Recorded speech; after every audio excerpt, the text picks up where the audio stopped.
Good morning, Raider Nation. Welcome back to the Morning Tailgate Show. I am Vinny Bonsignor. We got a great show here for you. Today we are talking grades.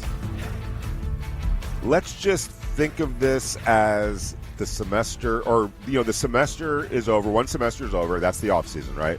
A new semester is getting ready to start. That's going to be the regular season. But the off season, let's look at that as one semester, and we just got the mail. Remember when you used to get your grades in the mail? Now you go online, obviously. You can check it on your phone. But remember those days? I used to hate some of those times back in high school and stuff. Grades are coming out. Grades are going to be in the mail. I might need to intercept the mail today. Don't want to see some of those C's that were on there. A couple D's too. I'm not gonna lie. But let's just say that the mail is arriving today, or you're going to go online today to check the grades of the Raiders. What they did this offseason to set them up for the next semester, which is going to be the regular season. Training camp starts in just a couple of weeks. What are the grades that you are giving the Raiders, specifically John Spytek and Tom Brady, who essentially were in charge of operating everything from putting together the offense, putting together the defense, hiring a new coach, and the draft. So those are the categories that we're going to look at. Coaching hires, what they did offensively, what they did defensively, and as a part of that, let's also give a grade out to the actual draft, which obviously that's going to play into some of those offensive and defensive grades as well. But before we get to that, also want to say that Adam Hill from the Las Vegas Review-Journal, who quite honestly is the inspiration for today's topic, because if you go over to the Las Vegas Review-Journal, he put his grades out there, and it's kind of eerie, but looking at his grades, they're pretty similar to the grades that I would give out, if not perfectly aligned, which that never happens between Adam and I.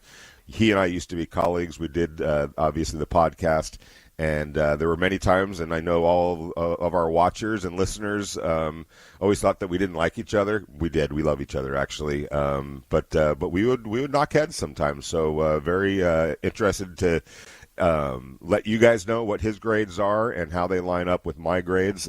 He's coming on at 8:30, and then Marcus Johnson from Tape Don't Lie, our great friend and weekly contributor, will be here at 9 a.m. But before we get to all that, well, of course, we want your calls and your thoughts. 702-365-9200. Start thinking about what grades you would give, letter grades for all the categories that I just talked about. 702-365-9200. But before we do all of that, got to say this.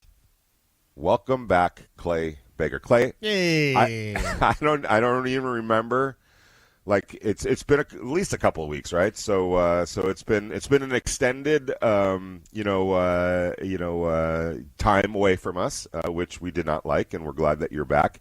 But there was a reason that you were away. I'm sure you took a little bit of leisure time in R&R, but there was an even more pronounced reason why you were gone for as long as you were, and it involved a surgery. Nothing too serious, although any surgery is going to be serious. But if you want to let everyone know what exactly, how are you doing, number one, and what exactly did you go through while you were gone? Well, for the longest time, I had a fractured left hip, and I just kind of motored through it, for a couple of years, where it's like you don't even know what another way of life would be, because you're just kind of trudging along and you're just kind of creeping and limping along with this left hip that is fractured at the top of the hamate bone. And, for the longest time, Dr. Cravetti, who's on here often, and it was like, man, you got to get this done. But, for my present time, I was busy taking care of my mom and dad and taking care of them. So eventually when I was able to kind of take some time and have my mom in a stable spot where I could go and take some weeks off to go and get this surgery, because it's a major surgery. It's one in which they go and they replace the top of your hip bone, and they put in a titanium spike with a porcelain knob at the top with a screw there, and then next thing you know, you're trying to rehab that thing.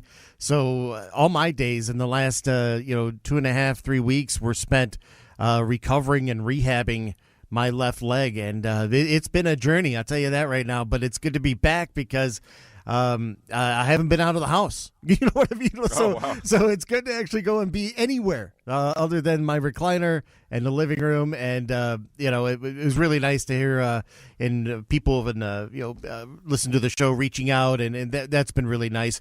But it's been, one of those moments where you try to pick, all right, when is the best time in the Raiders season to go and do this, because there's no way you can do it in the mix of, obviously the regular season, and then the off season is a life of its own, right? So I was kind of like monitoring where is a period of which I could probably do this, and figured like a couple weeks after the final schedule rollout, able to get it done. And then when I come back, now we're starting to look ahead for training camp to come up. So this has been a wild ride, and it's one of those things, Vinny, like when you start rehabbing, when you get that surgery, they make you walk like right away. And my first impressions was that I was actually walking with a actual normal stride. The very first moment I was actually, in a walker and walking down the hallways, and they're with me, and it got emotional because you realize that I have not been walking normally in many years. And finally, with the good people, over at Crevetti and the support staff there, that it was kind of eye-opening on the things that you tolerate and the things that you allow for so long in your own life. It holds you back. And I'm glad I finally got the surgery done, and each day I get a little bit better and a little bit stronger. So if anybody else is actually kind of in that boat where you're living with a certain kind of pain that's holding you back, and maybe like you don't realize how much you tolerate and allow yourself to be sitting at home and not participating in things because of the pain that you feel, think about getting things done, because there are orthopedic surgeons in this area and now all over the country that can go and help get your life back. And that's probably what I've been missing out on the last few years. Yeah. Real quick, I'll play doctor. I remember bringing my kids in for doctor visits, and if they were dealing with something, and the doctor would always say, on a scale of 1 to 10, what's the pain that you were dealing with? Yes, right. So, and I'm sure, and there were, I'll be honest, there were mornings where I would see Clay before the show, and I could tell that something was going on, and I never wanted to pry or anything like that, but you were gritting your teeth basically, and it was pretty obvious that you were. So, on a scale of 1 to 10, what kind of pain were you dealing with on a daily basis, would you say? Well, it's like it was easily like a 6 or a 7, Wow. just going through it. And for a while, like you just become numb to it. You're like, well, that's just part of it, just part of life and getting around now. And there's no reason anyone should live like that if you're making your own choices for yourself. Right. Yeah, because there'd be times when like you and I would go down the hallway, right? And like you would just be kind of like normally walking, and I would be like 7 paces behind you, Right? Because I couldn't catch up. It was impossible. And it was crazy to think that how did I ever get myself in that situation? But if you just keep allowing it to happen, that becomes your life, and that's no way to live. So how are you feeling now? Okay, feel pretty good. There's still a little soreness, and just trying to like get your strength back in your left leg, because I wasn't using the muscles that I needed to go and walk. You were normally. compensating. Yeah, I was overcompensating with my right leg. So I'm kind of getting around now, and I got physical therapy after work, and I feel good that I'm able to kind of at least maneuver around now, and the pain is now down to like a 2 or 3. Oh, that's great. And you can see a light. Nothing. Yeah, exactly. You see a light at the end of the tunnel. Like it's normal. It's like the like an athlete. You had the pain, you had the surgery. Now there's the recovery, and there is some discomfort through the recovery and the rehabilitation. But it gets better, like you said, every day, and there is a light at the end. Oh of the yeah, tunnel. like any pain I feel now, I smile at, because I know like, well, this will be fleeting because I'm getting past something. So yeah, exactly. That's the good part, and you feel like how certain players deal with injuries, and they rehab, and they go through that motion where they feel like, what, I'm feeling better, and it's getting better each day, and you can kind of see why, because they're smiling and they're like, the old pain's going away, and I'm finding something else that's new about my body. And the human body is amazing, how things recover and how you start like getting over the hump. And I think about a lot of those guys that we've seen over the years that go through like major surgeries, and when they find a way to come back, you see they're all smiling, they're aglow, because they see the light, as you say, at the end of the tunnel. Yeah, so let that hopefully be a lesson that is heated, because I know that we have some older Raider fans out there that listen to us, and we are very, very thankful for that. But whether you're young or old or whatever, wherever you are on your life calendar, if you are dealing with something, and you're dealing with something like Clay did, there were circumstances that that he had to work through and work around, to put off what he needed to do. But thankfully, Clay, you got it taken care of, and like I said, there's light at the end of the tunnel, and I'm sure there's a lot of people out there that are kind of in that same predicament. Use Clay as an example and an inspiration to go get what needs to get done, so that you can live the best life possible that you can live. Right. Don't wait, because there's ways to get it done. Like if you feel like there's a financial burden or a time burden, and some way or somehow things will work its way out. But you got to make that first step and say, all right, listen, I obviously I have an issue, and now I need to get it done. Don't wait, because you're letting a lot of your life go out the door. You got to put a tourniquet on it so you get a little bit of stability back, and you can start regaining some control of what your life could be, because you're really just holding yourself back. Don't do that. Yeah, absolutely. And that's actually kind of an interesting segue to what we're talking about today. We're giving out grades for the Raiders off season. I would say that that semester, the off season semester, is now in the books. We're looking ahead to next semester, which is literally the regular season, which starts with training camp here in a couple of weeks. But when we look at the grades and what the work that the Raiders did to get better, basically, much like Clay, they had to do something about it, right? It wasn't working. There was a lot of pain, coming off a 3-win season, a 4-win season.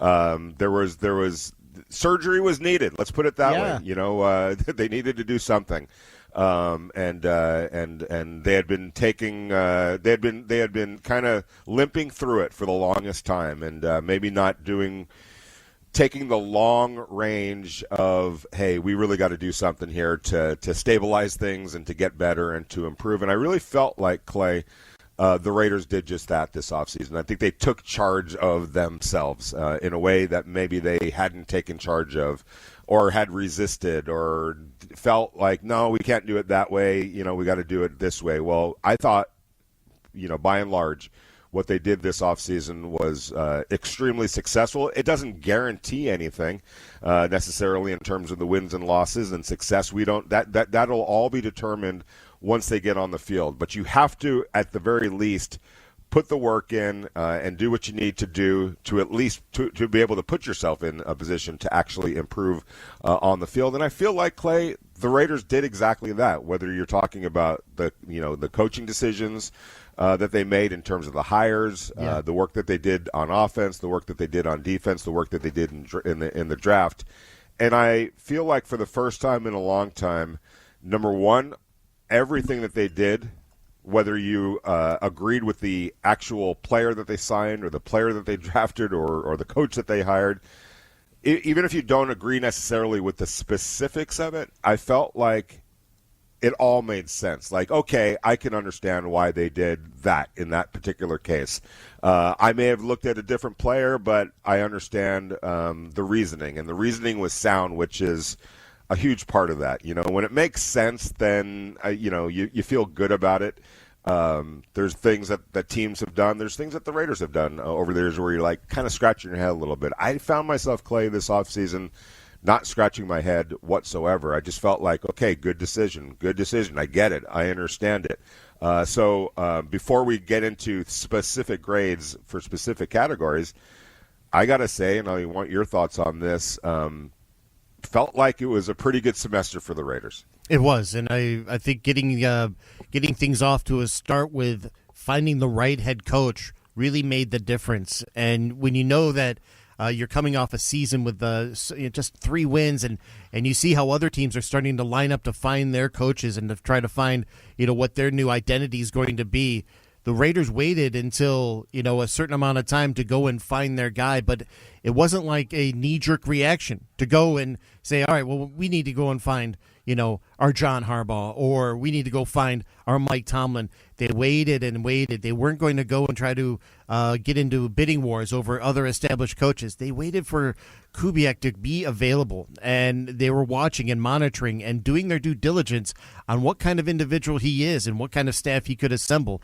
And I think that this whole new semester started with that hire, because the way he went about his business and the people that he was bringing to the fold started to make a lot of sense of how this team was going to start looking as they start to establishing what this offense is going to become, and finding what Clint Kubiak has been able to do to every offense he's been working with as an offensive coordinator. He has made every offense better on every team he's been a part of. So starting with that alone lets you know that, all right, we're starting to pave a way and find an identity on offense first, and then we're going to find out more as we start adding pieces. But getting that Kubiak hire out of the way and trying to see how he was going to establish the staff and start to rectify a lot of the wrongs that were in the building, I think that went a long way. And I think that was the start of something that was new, and the start of something that was like a kind of a very savvy, good, bold choice as a new head coach.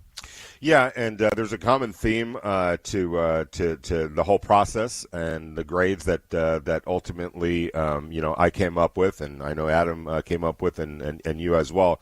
But beginning with the coaching hire, which in my mind is a straight A, period, exclamation point. Curious what your grade is, real quick, on the coaching hire. A, no doubt. Yes, okay. That's exactly it, man. And that seems, and every day that goes by, it seems more and more that was a real solid A choice. It was, and I think we've all learned this lesson throughout our education, and for those of you that are on break right now, whether you're in college or high school or whatever, or maybe you're going back to school at an older age, I think we all understand, and we've all been either been the beneficiaries of this or the opposite of it. It's all about preparation, Clay. It's all about doing your homework, right? You have to study. You have to devote time to it. You can't just wing it. And there are times where I felt like the Raiders may have been winging it a little bit, or not. There's the old adage of making work for you rather than against you. And sometimes, if you're not working smart, right, you're gonna make mistakes and you're gonna make bad decisions. And I felt like the coaching hire and the process of it, and they didn't just talk to Clint Kubiak. They had a number of candidates that they spoke to. They did their due diligence, they did their studying, they did their preparation, and that work ethic that they showed and the commitment to working through it. And the time that they took, they ended up waiting for Clint Kubiak, but that was because, obviously his team went on a run and you couldn't hire him, and so you had to wait that out. But I think there was a point in time where they landed on that decision, and landing on that decision to hire him, to offer him the job, was the result of a lot of hard work. And I know in kind of staying abreast with it with the people that were involved, it was painstaking. And sometimes, Clay, if you want a great result, you're going to have to put the work in. And I think that for the first time in a long time, the Raiders put maximum amount of good work into coming up with that decision. And I think they were also having a good idea of what kind of staff he was going to build once he got here. And as you said, like in previous iterations, it was always kind of like a wait-and-see approach with how the staff was going to get built with the last couple of coaches. And maybe even in the Pete Carroll case, it was almost like, well, he'll figure it out. He's done it before in so many ways. And there were some forced marriages, too. And they were forced marriages, weren't there? Yeah. And that I think we learned a lesson there, that the forced marriages, it really is going to be an uphill battle if you're going to try to, because it doesn't always work. Right. When you think about, if you want to just contrast this, the putting together the staff, which was a critical component even to the grade. When you're talking about bringing in Andrew Janocko as the offensive coordinator and Rick Dennison as the offensive line coach, the two key hires that Clint Kubiak made, they're all in unison with him. They've all worked with him before. There's there's a unification there in terms of the thought process, an established chemistry, a messaging. They're working from the same page, and you contrast that to last year, Clay, when it's Pete Carroll and he hires Chip Kelly, who he had never had any working relationship with before. They had coached against each other. That was the extent of their relationship. And then from Chip's perspective, he's the offensive coordinator.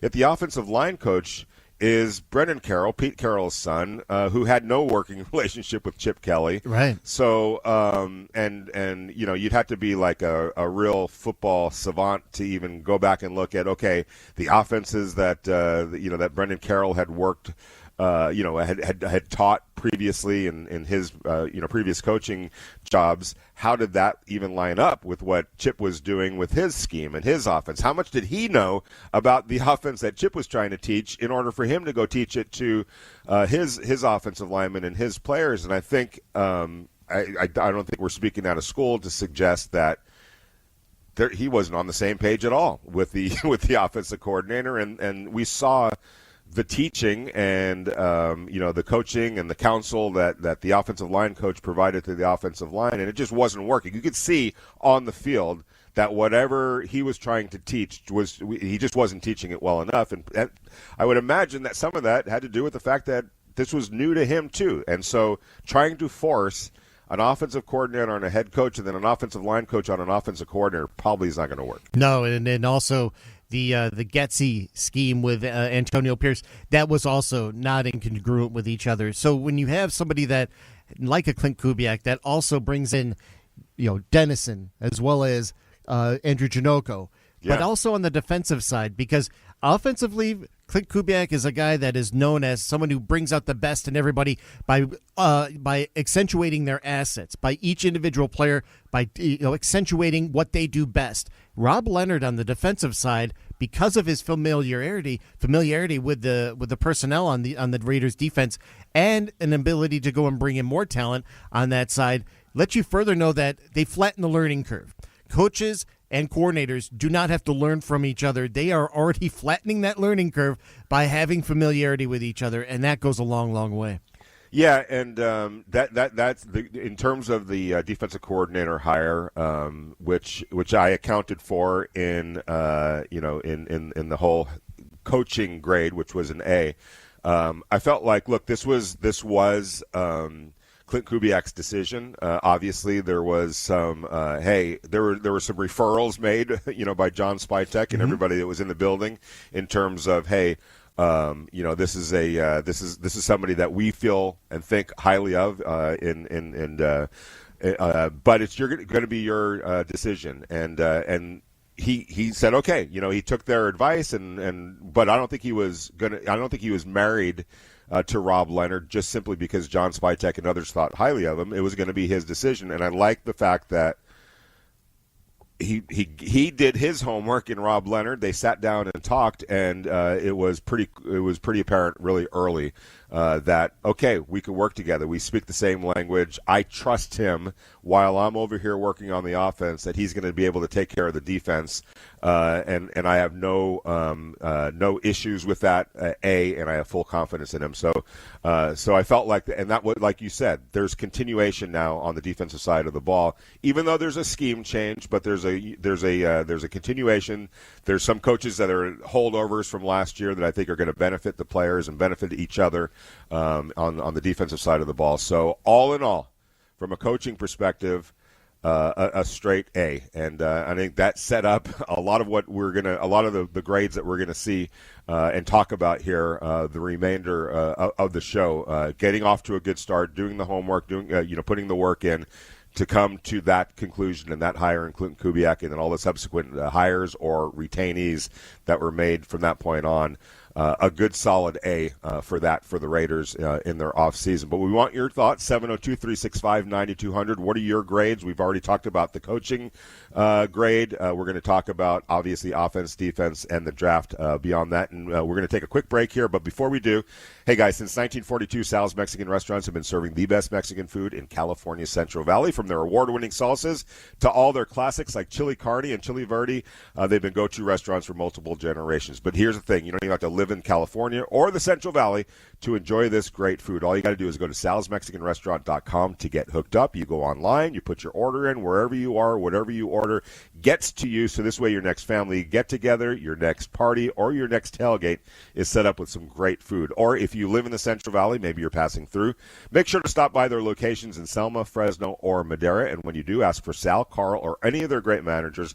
Let them know that the Morning Tailgate and Raider Nation Radio sent you. Or, again, just go to salsmexicanrestaurant.com to get hooked up. It never goes the way you want it to go. Listen, we're never going to stop churning the roster. We're not going to devalue any position, but we're not going to force any position either. And there's a lot of tough decisions that get made, and we're in the team building exercise here too. We're not in just talent acquisition, and we've got to be mindful of every position room in our team and the right way to build a football team.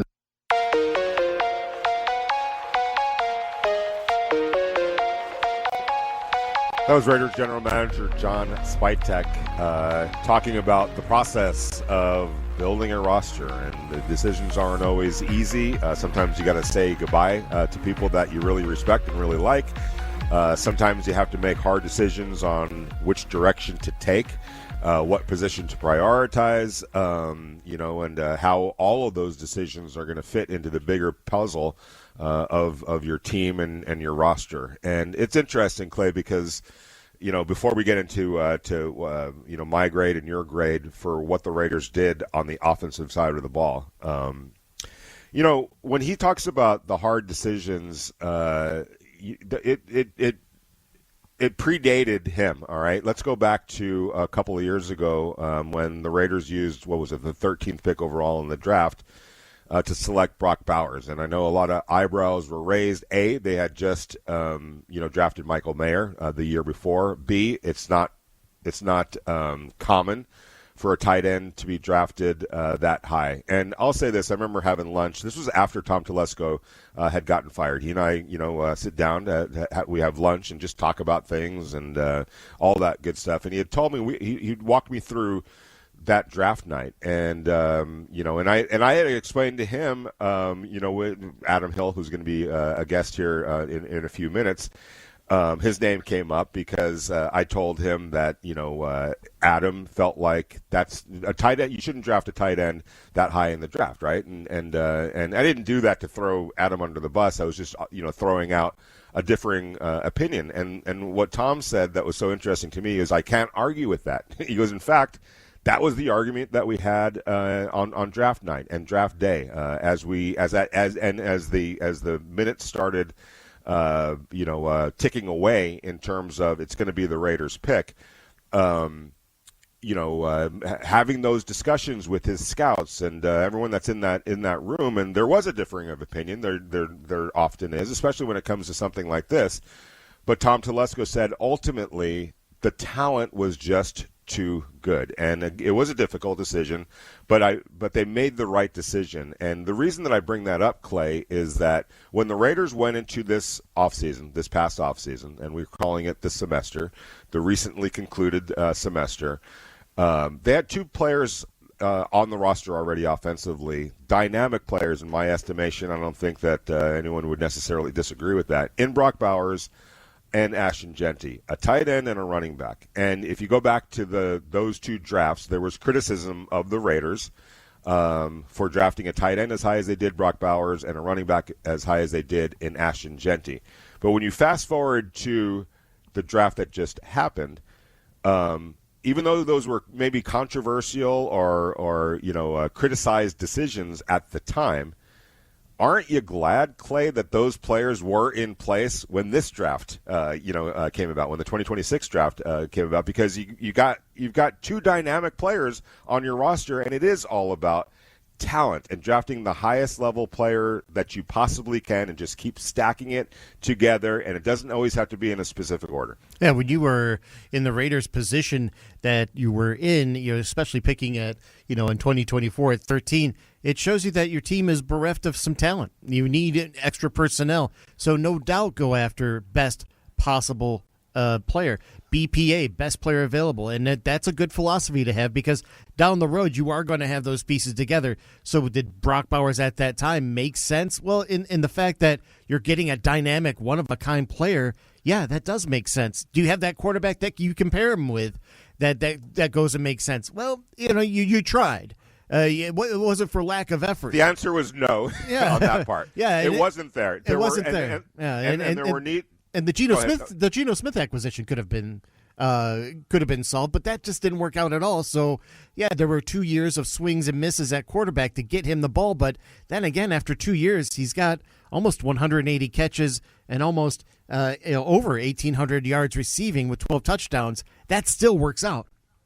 Yeah, and the Raiders weren't in a position necessarily to draft one of the quarterbacks that were in that draft. But in retrospect, aren't you? I would imagine that you have to be happier right now with Brock Bowers and Fernando Mendoza, and we'll get to Fernando in 1 second, than Michael Penix. Let's say if Michael Penix had slid to the Raiders, wouldn't you? Michael Penix and no Brock Bowers. Who knows? Maybe it was an offensive lineman that they would have drafted instead of Brock Bowers. So when you think about that in real time, and maybe you've got some questions about the decision at the time, when you look back at it now with everything that's in place, aren't the Raiders better off with a Brock Bowers as the tight end, and a Ashton Genty as the running back, with now a Fernando Mendoza and now a offensive line that features a Tyler Linderbaum and a Colton Miller coming back, a whole bunch of high draft picks that they put together. We'll see if that all comes to fruition, but it doesn't always have to, like John Spytek said, sometimes difficult decisions are made, and whether it's in the order that you prefer, which a lot of times you can't control, the bottom line is the way you do yourself the best service possible is by drafting the best talent available whenever you get the opportunity to do it, and just keep stacking that together. And as we get into now the grade for the offense, again, when you think about drafting Fernando Mendoza, coupling that with the hire of Clint Kubiak, which is a key to that whole thing, going out and giving Tyler Linderbaum a record-setting contract, the decision to bring in Jalen Naylor as your number 2 receiving option behind Brock Bowers, the drafting of Trey Zune in the third round. When you look at what the Raiders have done offensively, and it starts with Fernando when you're talking about the personnel side of things, another A for me. It is, and here's a problem that sometimes people they go get carried away. Like, well, these guys, Bowers and Genty. You don't have the quarterback that you can match it up with. Well, now you do, because now once you started to go and add the quarterback that is now going to transcend and put an identity for your team on offense, you now don't have to go and chase weapons. The weapons are there. If you go and try to find free agency, the kind of dynamic tight end that Bowers is, it's going to be very costly. You're not going to find him. And you may not find him at all. He's not available. Right. That level of player, you're not trading. No one's going to trade them. Right. Travis Kelce was never leaving the Kansas City Chiefs. Never. George Kittle's never leaving the 49ers.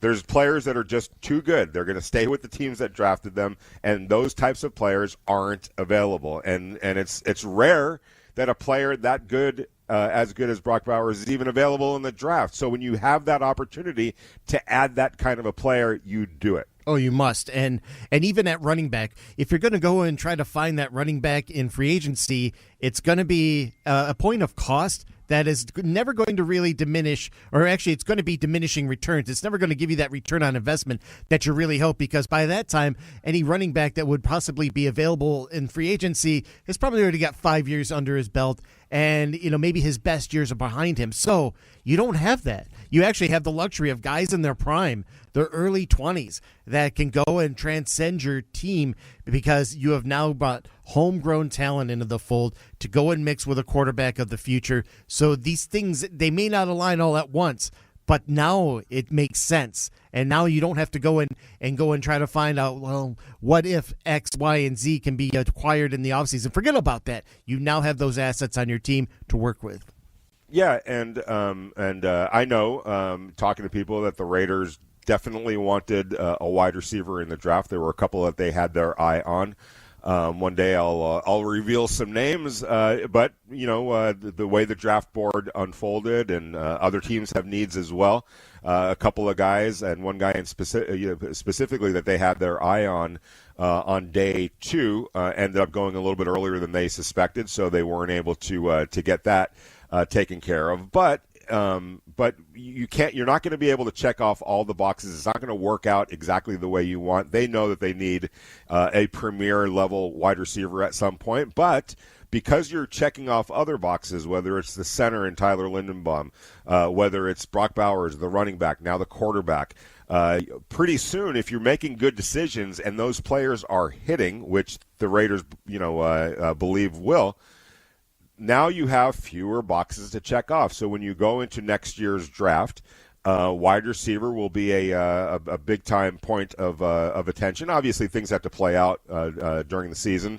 Maybe some guys hit, maybe some guys don't, and maybe some boxes that you think have gotten crossed off haven't really been crossed off. So you have to adjust your thinking. But I would say right now, Clay, when they go into the next draft, wide receiver will be something that they're going to take a look at probably pretty early in the draft.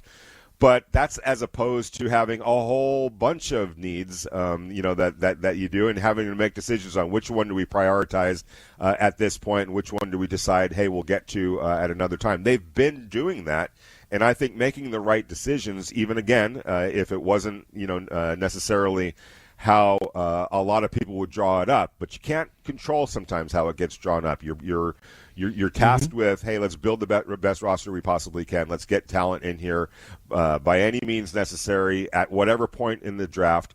It'll all take care of itself as long as we're making good decision after good decision. Now, I will say this, Clay. The offensive line still remains a big question. I think there, without question, is talent. There's talent that the organization believes in on hand, and a lot of talent that the Raiders paid premium draft picks to acquire. When you're talking about the DJ Glazes, the Jackson Powers Johnsons, the Charles Grants, I'm missing a couple of names, the Trey Zunes, the Caleb Rogers. All of these were either, in Jackson Powers Johnson's case, a second-round pick, and the rest were all third-round picks. Those are premium picks. Has it all worked out? No, it hasn't yet. But I think that there is talent on hand, and it'll be very interesting to me to see, with Rick Dennison now getting his hands on these guys and his teaching and his counsel, along with being aligned with Clint Kubiak and Andrew Janocko, how that offensive line, which is a question mark, will look by the end of the season with better coaching and now another year under the belt of these players that we just talked about. Yeah, it is, when you have that philosophy of drafting best available player, you know that the answer may not be that year, but down the road it starts making sense, and I think it now makes sense for the Las Vegas Raiders as we sit now taking a look at those two premium assets of Bowers, Genty, to go along with Fernando Mendoza. All right, let's do this now. We got the Summer of Fun contest brought to you by Raider Nation, Radio 920, and Terribles. And we celebrate America 250. You got a chance for a little bit of an escape, and you got great adventures on the way. Hawaii, the Grand Canyon, Sedona, Yellowstone, and this week, it's fantastic, to the Big Apple for New York City. And what this will be. It's an estimated total for a fantastic trip with flights from LAX to a nice Manhattan hotel for 3 nights. And what we'll do here is we'll give you a chance to text in the keyword of the day to 702-365-9200. The keyword is breeze. BREEZE. Breeze. Text that in to 702-365-9200. 9200. Now until 5 p.m. today, it's your chance to win because summers are meant to be fun. As the Summer of Fun is brought to you by Terribles and Raider Nation Radio 920 702-365-9200. We had a great set of draft meetings with Clint and his entire staff last week. I thought it was well laid out by Starkey and the guys, and we got a lot of valuable information not only on the way we're trying to run things and how guys fit into the systems that we're trying to put into place, but really quality evaluations of them as well. And I think that's really important as we put a team together. It's not about what Starkey and I think or the personnel department thinks or what the coaching staff thinks. It's about, right now the 10 best players for the Raiders. And last week was a productive week working towards that.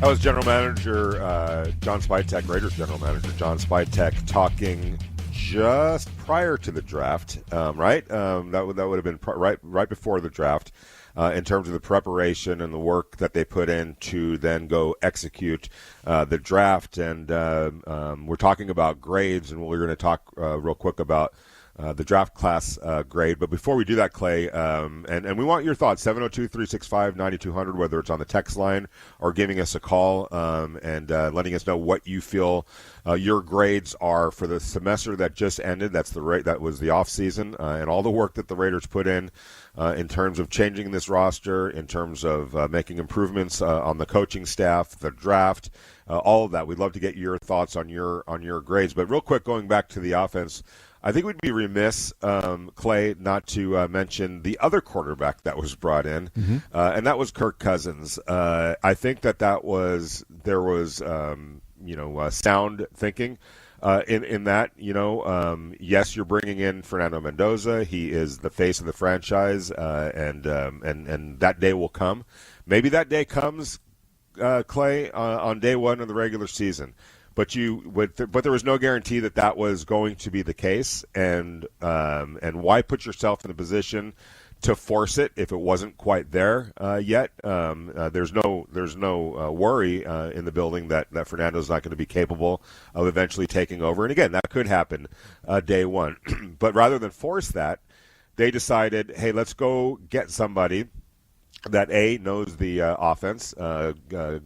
And that's Kirk Cousins, obviously. Kirk Cousins played under Clint Kubiak with the Minnesota Vikings, had his best season statistically when Clint Kubiak was the Vikings offensive coordinator and Kurt was the quarterback.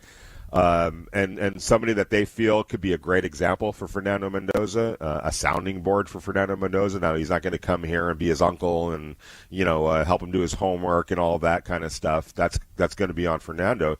But I think from the ability for Kirk Cousins to hold down the fort until Fernando is ready, to execute the offense until Fernando is ready, and to be a shining example for what a professional, high-level quarterback looks like and acts like and studies like and works out like and practices like. I thought the Raiders did themselves a real service, and it contributes to the A that I gave them for the offense to go ahead and have Kirk Cousins be that veteran quarterback presence to either start and mentor, by example, to Fernando Mendoza. Yeah, you couldn't have found a better veteran quarterback right now for what Kubiak's able to do because of the familiarity. But also, we've noticed something about the competitive edge that Kirk Cousins also brings to the table. That he is somebody that fires everybody up. He is somebody that certainly sets a tone, and I think that's something that Fernando Mendoza kind of feeds off of also being a competitor. And quite honestly, there's still plenty in the tank for somebody like Kirk Cousins, as we saw last year on a Falcons team that was a mess. He went 5-5, and even threw a game where he threw 373 yards up against Tampa Bay in a 3-touchdown win. So there's still plenty to be to enjoy for what Cousins can do as you wait for Mendoza to find his footing. Yeah, and I will say this: he looked pretty healthy to me, and was moving around really well during OTAs and minicamps. So I think that bodes well for him. It's the Morning Tailgate Show, 702-365-9200. What are your grades for the Raiders semester that just ended their offseason as they set now for the next semester, the most important semester in terms of the regular season? We're giving out grades. The semester is over. Been over for a couple of weeks, but you know how it used to be, Clay. Remember those days where the semester would end, whether you were in high school or we called it junior high school back in the day. It was it wasn't middle school. But there was always that delay of when the grades actually arrived in the mail. Yes. And that was a very precarious position. There was all that uncertainty. I'm like, there's this fine line of how my behavior is going to be, in line with when we're going to see the grades come in the mail. Because you got to toe the line until you know the real results. Were there some nervous days for Clay Baker back in the day? Yeah, there were a couple precarious moments of how we were dealing with calculus and then eventually physics. That was very unpleasant in high school. And there was walking a fine line there. I never got to that level of either of those things. So I knew what I wanted to do at a very young, early age. I honestly did. And therefore, there were some classes that some subjects, I should say, that I always felt like, how is this going to help me, in what I really want to do? Right. And so, as opposed to the effort that the Raiders put into their offseason, I probably didn't put in. I didn't put in the effort that I should have. So yes, that made for some uneasy afternoons waiting for the mailman and understanding. The grades are there, and it would just sit there. The letter would just sit there on the table until my dad got home from work, and all afternoon. Now it's the summer. Summer vacation's already started, or maybe the semester, the new semester has already started, and you just keep looking at that throughout the entire day, thinking, oh my gosh, what's behind curtain, curtain 3, and am I going to get a stern talking to once that thing gets open and seen? But, it's great because now it's like, as a parent, and you can kind of feel the tension leading up to those moments when the grades are going to finally be released. They're released online now, as well as on the mail, but you actually go and have these conversations in the same way. But we know the perspective because we were there as students one time, and we know if there's going to be trouble, well, at least we can kind of like have the the face of like, oh boy, tell you what, if this grade is not above a D, there's going to be problems in the house. But it's just a way of kind of reminding us of what it was like when we were students. And I've had this conversation, or my kids are in college now, so it's a little bit different now. But I've had this conversation, I know, with my daughter, when she was in high school, because now, Clay, and I actually think I see the reasoning behind it, and I see some of the merits behind it. But there's part of me that disagrees with the access that parents now have on a day-to-day basis, quite honestly, with the grades. Like you could go online and check where your son or daughter is, like in real time. And I don't know that I wouldn't have wanted that to be the case, because look, sometimes in life, and maybe sometimes we overdo this a little bit. Sometimes we rely on this a little bit too much. But there's a rally aspect in life where, hey, I started here, but I know what I got to do to get it there by the time it needs to be there, right? And so at any moment, if my parents would have had the ability to check in real time some of the things, so all of my, whether it was my grade or where I was, my standing in whatever particular class we're talking about or subject we're talking about, it could have looked really ugly at certain points. But I always kind of knew, all right, it's time to buckle up and get it done, right? So that when the final grade did come out, I was in good standing. Now like if you fall behind by just a little bit, there's alerts, and you can go find it out real quickly as a parent, and that's when you sit down and have the conversation with your kids if they are a little bit behind. I don't know, Clay. I'd rather it be on me as it was, and learn that skill if I had to. Sometimes I over-relied on it. You don't want to do that too much, of saying, okay, this is where I am right now, but I know I got to hustle up, and I know when to hustle up, and I'm going to be able to get that taken care of in a timely manner, so that this isn't a bad discussion at the end of the semester. So you're saying that you were destined for deadlines? That yes. If the story's got to be due on Saturday, that's when we're going to get that work done. So it's not right. like when it doesn't really matter what happens on Tuesday necessarily. The deadline is when it's supposed to get done. It'll get done by then. Right, and that was a conversation that I sometimes had with my daughter, who was a fabulous student. Like she was had academic scholarships and things like that. But there were various times, if you looked at it on a Monday, where it looked totally different than what it was going to look like on a Thursday. And I don't know that we as parents. I don't know. How do you feel about that? Of being able to be looking over their shoulders on almost a 24/7 basis when it comes to their schoolwork? I don't know. I have a problem with that a little bit. Well, I told Jackson, we sat him down and listen. Do you want us to be that kind of parent that's going to be on you every day, watching piecemeal, questioning you, or are you going to get the work done and we can leave you alone? Yeah. How do you want to do this? Because right. we can work this thing online where we're watching and questioning you every day and monitoring everything that's going on, or do you want to make sure that you relieve us of all doubt and that we know that you're going to get it done because you have one job only, and that's to be a student? So we had that kind of discussion. So it relieves us of the pressure of having to be on him all the time. Although I kind of like the fact that there's some accountability and maybe a little bit of visibility of what needs to get done. But I think there's also a point at which you have to grow up as a student to say, like, all right, I want you off my back, and I will do what it takes necessary to go and get the little things done to let you know that I'm getting the work done. I'll never forget when my son, and we're talking about grades, so this is bringing back some memories of grades for myself and being a parent. But I'll never forget. It was very soon after my son had made the transition, and I feel like, Clay, maybe you think about it a little bit differently. I think the transition from elementary school to middle school is probably the biggest jump that kids are going to make. Oh, right? yes, right, definitely, no doubt.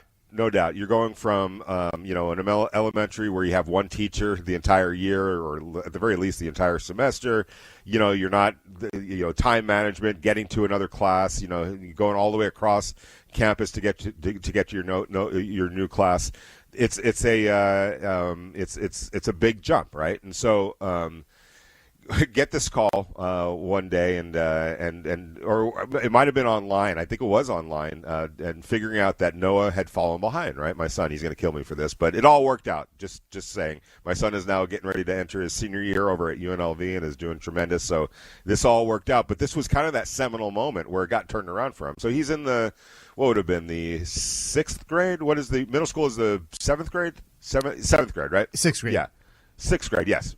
So he's now in that phase. It was early on, maybe about, a couple of months into his first semester as a middle schooler, and turned out that he had fallen behind in some classes, right? And so I'm like, whoa, so I drive down to his school, and it was probably his last break. It was a recess before the last class of the day, right? And I show up. And he's out there on the quad, and he sees me. He's got this big smile on his face. Dad, he's all happy to see me. But then he realizes the look that I have on my face, and that something serious was going on. And Clay, as I tell you, he just starts bawling. Yeah, right? Crying, right?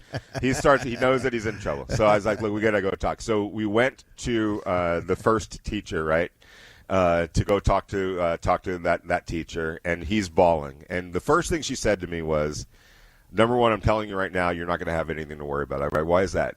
She said, because that reaction right there is genuine. He really does care, which is 90% of the battle. So it turned out, Clay, that he was, the reason he had fallen behind was, this is the crazy thing, and it's kind of a boy thing.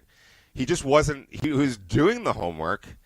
But I'm looking through it. His backpack was there. We're looking through his backpack. All his homework was there in the backpack. He just didn't actually turn it in. It was just one of those organizational things.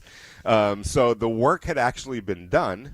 It just he hadn't quite gotten to the point of, you actually now have to put it on the desk when you walk into class, have a plan in place, have a process in place. So it went from bad to good as soon as he turned in some crumpled homework to his various teachers, and he's never looked back since. He got the message, he understood, so he understood that you have to have a little bit of a plan in place. You can't do the work and then just stuff it in your backpack and forget about it. we had a similar situation with Jack. It was he was too much of a perfectionist. He wanted it to be perfect, so he would do the work and put it back in the bag, and then take a look at it and try to should it be an and or an or in this sentence? He's trying to make it to be too perfect, and eventually he wasn't getting anything turned in. Because he was hesitant to turn it in, and then things start piling up, and now he doesn't know how to deal with that. So yeah, it was very similar to where it's like, all right, now the light bulb finally turned on to where we had to both just tell him, and including the teacher, it doesn't have to be perfect. Just turn in the work so we can start somewhere, And if you get it wrong, then we can start with that and why you got it wrong. But until then, you just can't allow yourself to think you're going to make every move to be perfect. And by the way, to any of our young parents that are listening right now, I know some parents get into this thing where you want to help your kids so much that you end up doing their homework for them. Sometimes, I'll take care of it. Right? That's the danger zone. Don't do that. I just saw literally a couple of nights ago a hilarious reel. I think it was on Facebook or whatever. It was one of those reels, and it was it's kind of a spoof on that. And the whole thing was, when you get called into the teacher's office because your kid to get talked to by the teacher because your son or daughter did a poor job on their homework, and you're sitting there and knowing I was the one who did that homework, not them, and so. So, yes, I'll make sure that he knows that, or she knows that. When in reality, I really screwed that one up. And I'll tell you, and you got to be, forthright. There's that moment of decision, like, should I be honest with the child and let them know that I was the one that messed that up, because they're never going to trust me ever again when it comes to advice. Not to mention you put yourself in a position where your kid has to say, Mrs. Swindle, I just want to let you know that was my dad who actually did that homework and not me. Oh, throwing me under the bus, I see. Oh yeah, yeah. I don't know what's worse. Right. There's a fine line in parenting. As much as you want to always help, sometimes you got to let them sink and swim on their own. And I know it goes against all of our tendencies. But it's so funny, Clay, because when we think about to our dads, did your dad really help you with his homework? I don't remember. My dad was like, it's your name on it. You take care of it. So I don't remember over parenting necessarily by our parents. It was just a kind of a different time at that point. It was a different time, and my dad would always say something like, "You're the one that was in school all day. Yeah, you're the one that has the books. The answers are there, and if you're not paying attention in the school, in the class, then we are going to have a real problem, with the belt." Learning how to pay attention. So it was always like, it wasn't like he actually had to use the belt. It was just the threat of the belt. Right. The way he would take it off, and just the way it would like snap coming off the belt. It was like, all right, I'll pay attention. I'll get it. And it's funny how parents' over-involvement can be very drastic and stuff like that. Sometimes you just have to have the threat of what the punishment could be instead of actually the punishment. And it's funny, like, as we're talking about grading the Raiders offseason, we're thinking about in terms of, grading our own our children's papers and seeing how things are working out in their grades. When there's too much parent involvement, when you see these kids come around on Halloween, and you see, like, there's a kid that he looks miserable, and he's got, like, a cardboard box with the dollar bills stapled to it, and he's like, yeah, I'm the deficit. Right. The parents are now, like, doing the kids, a Halloween costume for them. That's hell. That is something that people need to be stopped, and somebody has to, get involved here, and maybe, like, Child Protective Services need to say, enough already. You're over-parenting. Right. I wanted to be, a Spider-Man, but Mom and Dad decided this was the day to dress me up like Chris Farley. Yeah, right. And why? So that they could post it on social media and, all that good stuff. So yeah, there is a little bit of over-parenting going on. But there wasn't over-parenting in regards to the Raiders off-season this year, and we're going through the grades that we gave them. We talked about the A in the coaching decision hire. the A on offense for a lot of different reasons. And now we go to the defensive side of the ball. I had a B, a solid B for the Raiders. On defense. I think if you're looking at it, if you're separating it from decision, to me, the decision to promote Rob Leonard to the defensive coordinator, I think is a good solid A. Now it does come with some questions, Clay. He was the defensive line coach and a fine one for multiple years here with the Raiders. He's coached linebackers in the past. He's a former linebacker himself, but.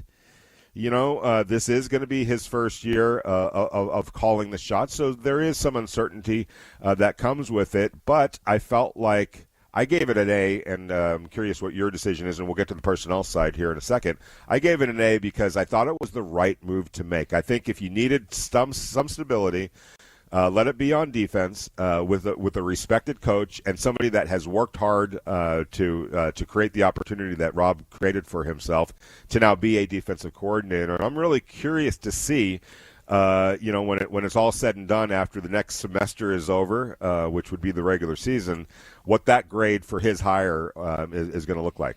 I think it was good in the fact that when you think about the problems that happened last year, and it was the fact that the Raiders couldn't stop the run, and there was a real problem where, among other problems with the defense, but starting with stopping the run, it was with the defensive line not being able to engage and get after the ball carrier and getting Pride open and not having a whole lot of run support help with the linebackers there.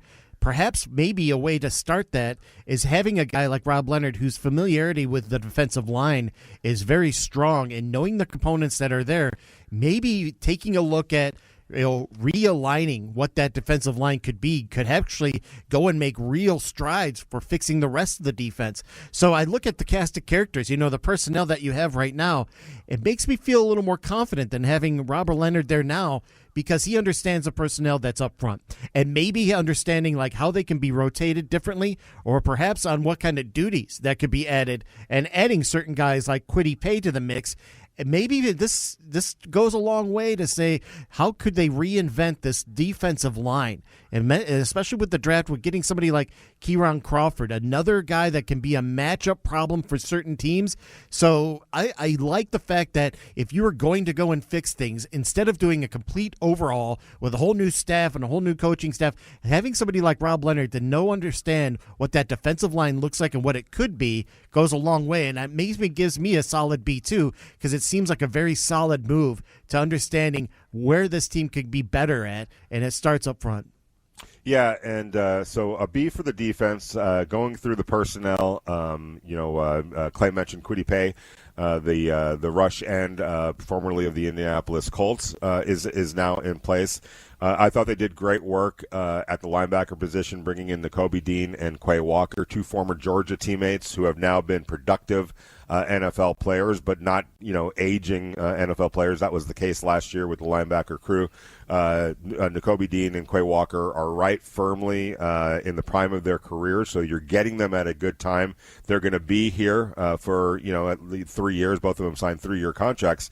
So I felt like the work that they did at linebacker was really good. I love what they did in the secondary. Now, granted, a lot of it is potential and promise, but when you're talking about Traden Stukes, the young safety from Arizona, picked in the second round, Jermod McCoy, the dynamic cornerback from Tennessee, knocking on wood that the knee is going to be okay for a good long time.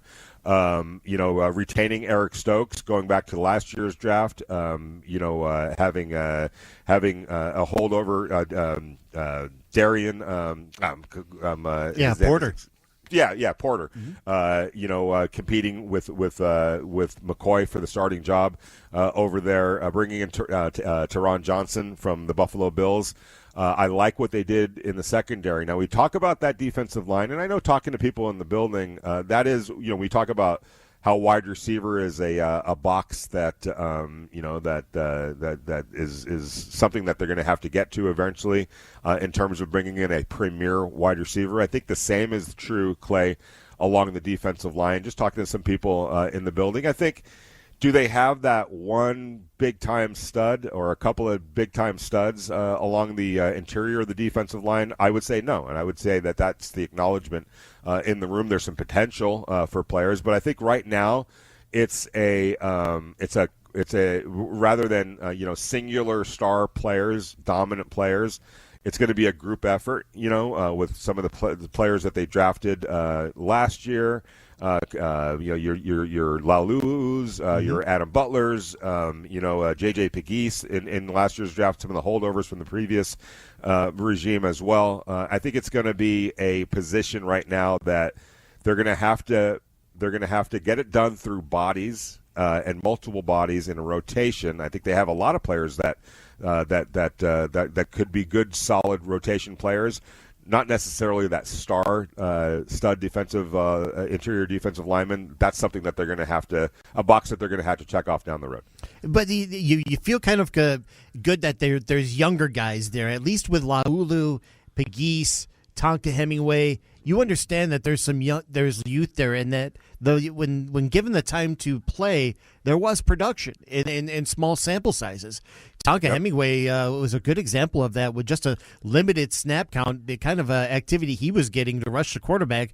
That was impressive. So you could see where building blocks could happen, but having the stability of an Adam Butler there as well as having Thomas Booker, I like that. I like those guys there because they provide a certain stability that you can always count on what they're able to do. And maybe getting a few added steps with Pegues and maybe even Benito Jones, kind of finding their own way to go and add to the production. You don't necessarily have to have like this interior mauler. We see a lot of teams that do very well defensively and get the job done and get off the field, but having smart rotations. So maybe having the smart rotations is what Rob Leonard really wants, and maybe he understands that with this group right now. Maybe they have that right mix of the right guys, and maybe Crawford is that guy that kind of like sets the tone of how things are going to look at as maybe a different defensive alignment and way different schemes will look out as we've seen in previous years with Patrick Graham.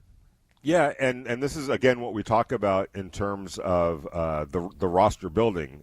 You're not going to ever be able to necessarily control the order of things, right? Yeah. But all right, if let's say along the offensive line, if some of those young players prove to be a solid group, right? And a couple of those guys hit, right? And all of a sudden you look at that offensive line, like we talk about. Hey, what's the grade for the offensive line going to be at the end of the year? Let's say they showed great progress. Let's say they worked their way as a group into top 15 offensive line in the NFL. As an organization, now you look at that with a young center in Tyler Linderbaum, like with a Colton Miller, who's still very much a viable player and at a great age and remains under contract now.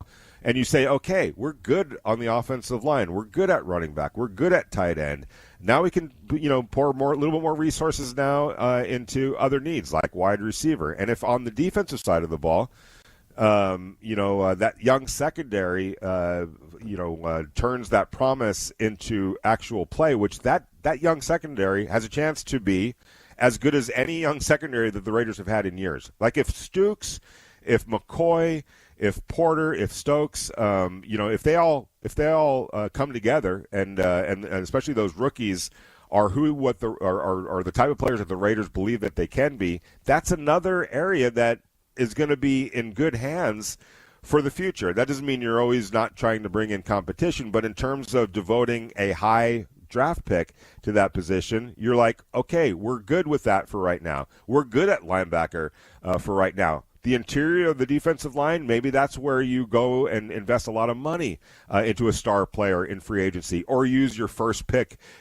round pick to go get one of those types of players in the draft. But the point is, when we're talking about this roster building, Clay, is the more you keep adding to it at whatever the positions are, the more boxes you check off through the draft at all the positions on the roster, the fewer you're going to have to check off in the future. And if you can be so much more streamlined in your thinking, like, okay, good at offensive line, Good at tight end, good at running back, good at linebacker, good in the secondary. Now let's go focus a lot of attention, whether it's money in free agency or draft picks, to wide receiver and the interior of the defensive line. And pass rush. Always say this. rush. Pass rush. Yeah. Pass rush, pass rush, pass rush. Yeah, pass rush is essential, and like you said, if you could just start getting solid at all the positions, they don't necessarily need to be that dominant upfront defensive team, as we see how some teams are stacked up. But even the Cleveland Browns, who had a very good defense, it didn't equate to wins because they weren't solid at other spots as well. So can you just find some solidifying components to what the Raiders are trying to do on defense? I think that could be enough for them as they start to get the offense going in the right direction. Yeah, no question about it. We're talking about grades. We're giving out grades for the Raiders offseason, which we consider semester one. That is in the books. The grades are out, and as we point to the next, to the next semester, which is the regular season, how well have they set themselves up to go and have a really strong next semester and regular season? What are your grades for offense? What are your grades for defense? What are your grades for the coaching hires that the Raiders made? And what is your grade for the draft, and how that bodes well for an immediate impact and long-range impact? It's 702-365-9200 is the call. You could text us. You could call us. We want your thoughts on your grades. And, of course, we're going to be talking to Adam Hill. He wrote this story that we're basing today's question on over at the Las Vegas Review-Journal. I'm looking forward to getting his thoughts as well. Clay, do we have anything to give away at the bottom of this hour? Yeah, in fact, we give you a chance to win a pair of tickets to go see Totally Tubular over at the all-new Sahara Las Vegas. You don't want to miss it. We got a pair of tickets, Totally Tubular Festival over at the Sahara Pool, July 25th. Tickets are in-house. You got to pick them up here at Lotus Broadcasting. So be caller number 9 at 702-365-90. Of the concept of cover two, for example, not a call, and that's how you're able to be multiple.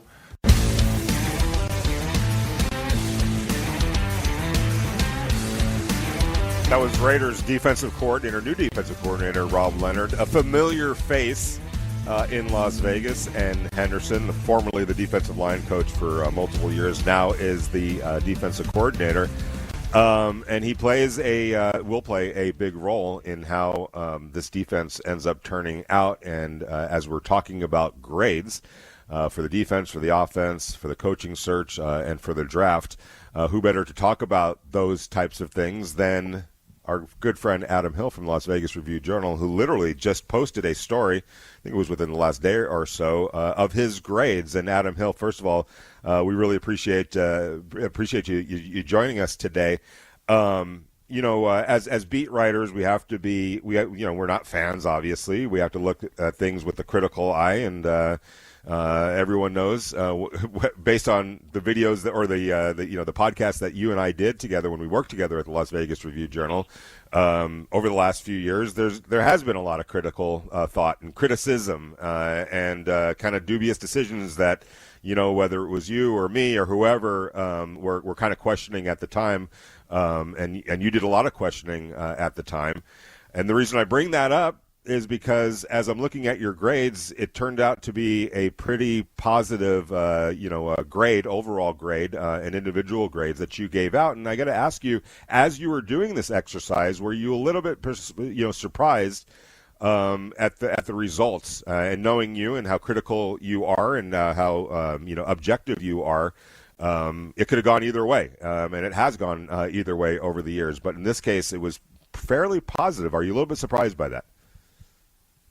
No, because I think you look at the if you think back to the off season and how it's gone, I think they've done pretty well for the most part, and things that didn't go well were not their fault. We can get into that in a second, but I want to go back to how you're kind of bringing that up. I know there's some people that listen to this network that are not thrilled with me all the time and get mad at me a lot, and I had an interaction with one, and I think I've told this story before, maybe with you, but of a Raiders fan that was screaming at me and saying, "Have you ever once got into the season positive or said positive things about this team?" And I said, "Well, what have I been wrong?" Oh, yes. It's not been good. since I've been covering this team, right? And I mean, Right. you can say every year that I've been down on them and I've been questioning them and not, thrilled with the direction they're going in and saying that they're going in the wrong direction, but I've been right for every year.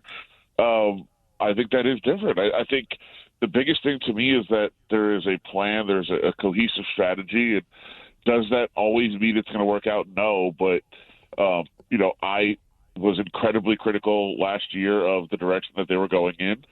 I hated it. In fact, I remember having arguments with a lot of people about what they were doing, and I thought the hiring of Pete Carroll was a ridiculous decision. If you remember, I was very upset about it because I just didn't think it fit what they were trying to do. I thought John Spytek had a long-term plan and Pete Carroll had a short-term plan, and that just doesn't work.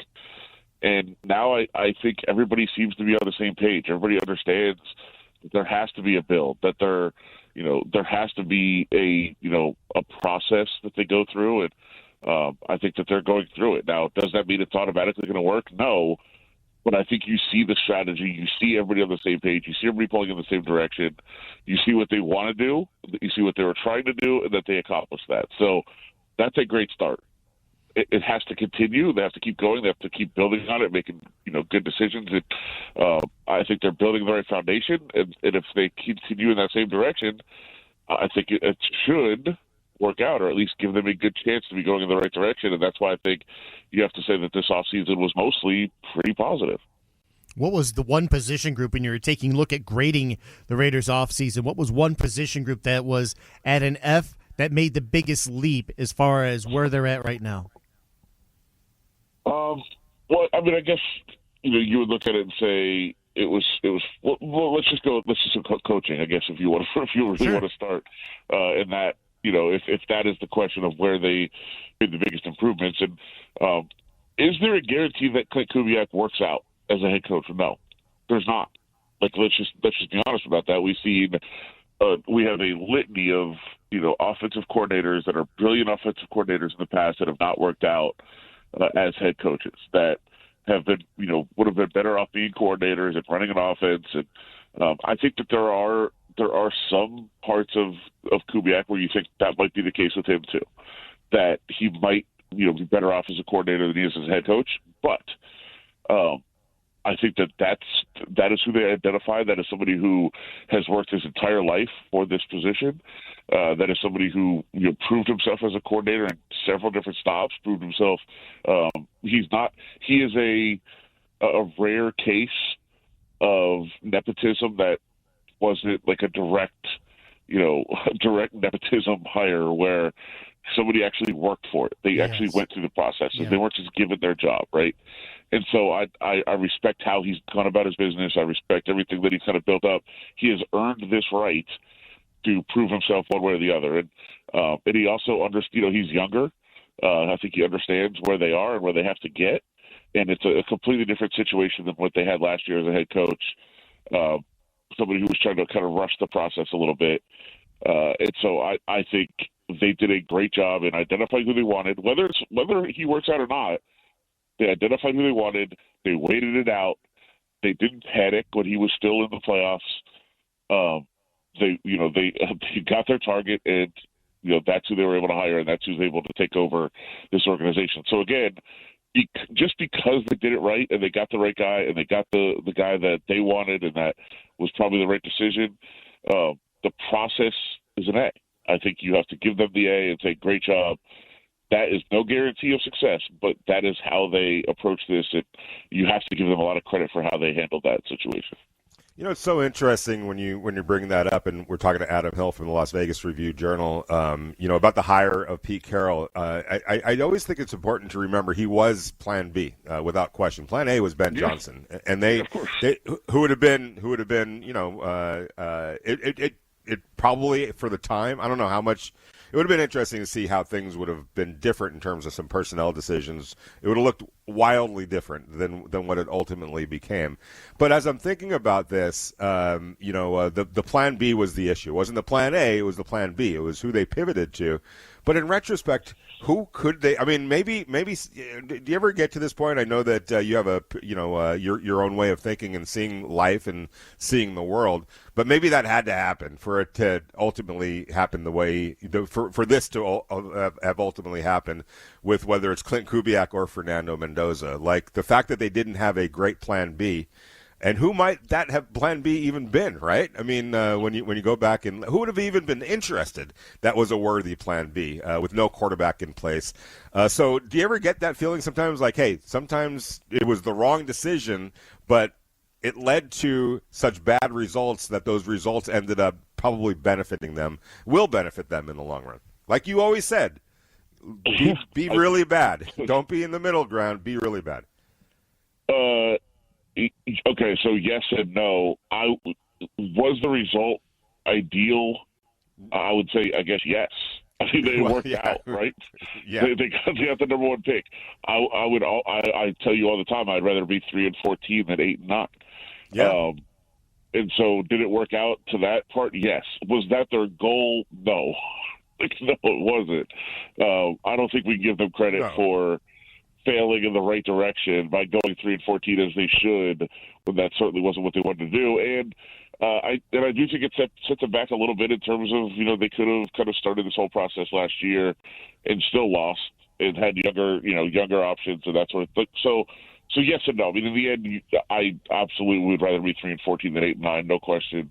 That worked out for them. But I don't I want to stop short of having some grand plan of, they knew they would go 3-14 because they made such a bad decision and they worked out for them in the long run. Sure. I mean, I guess we could, really play that game. But yeah. I think they identified a plan B way too early last year, to your point. And, kind of they went through the process knowing hey, if we don't get Ben Johnson, we go to Pete Carroll. What a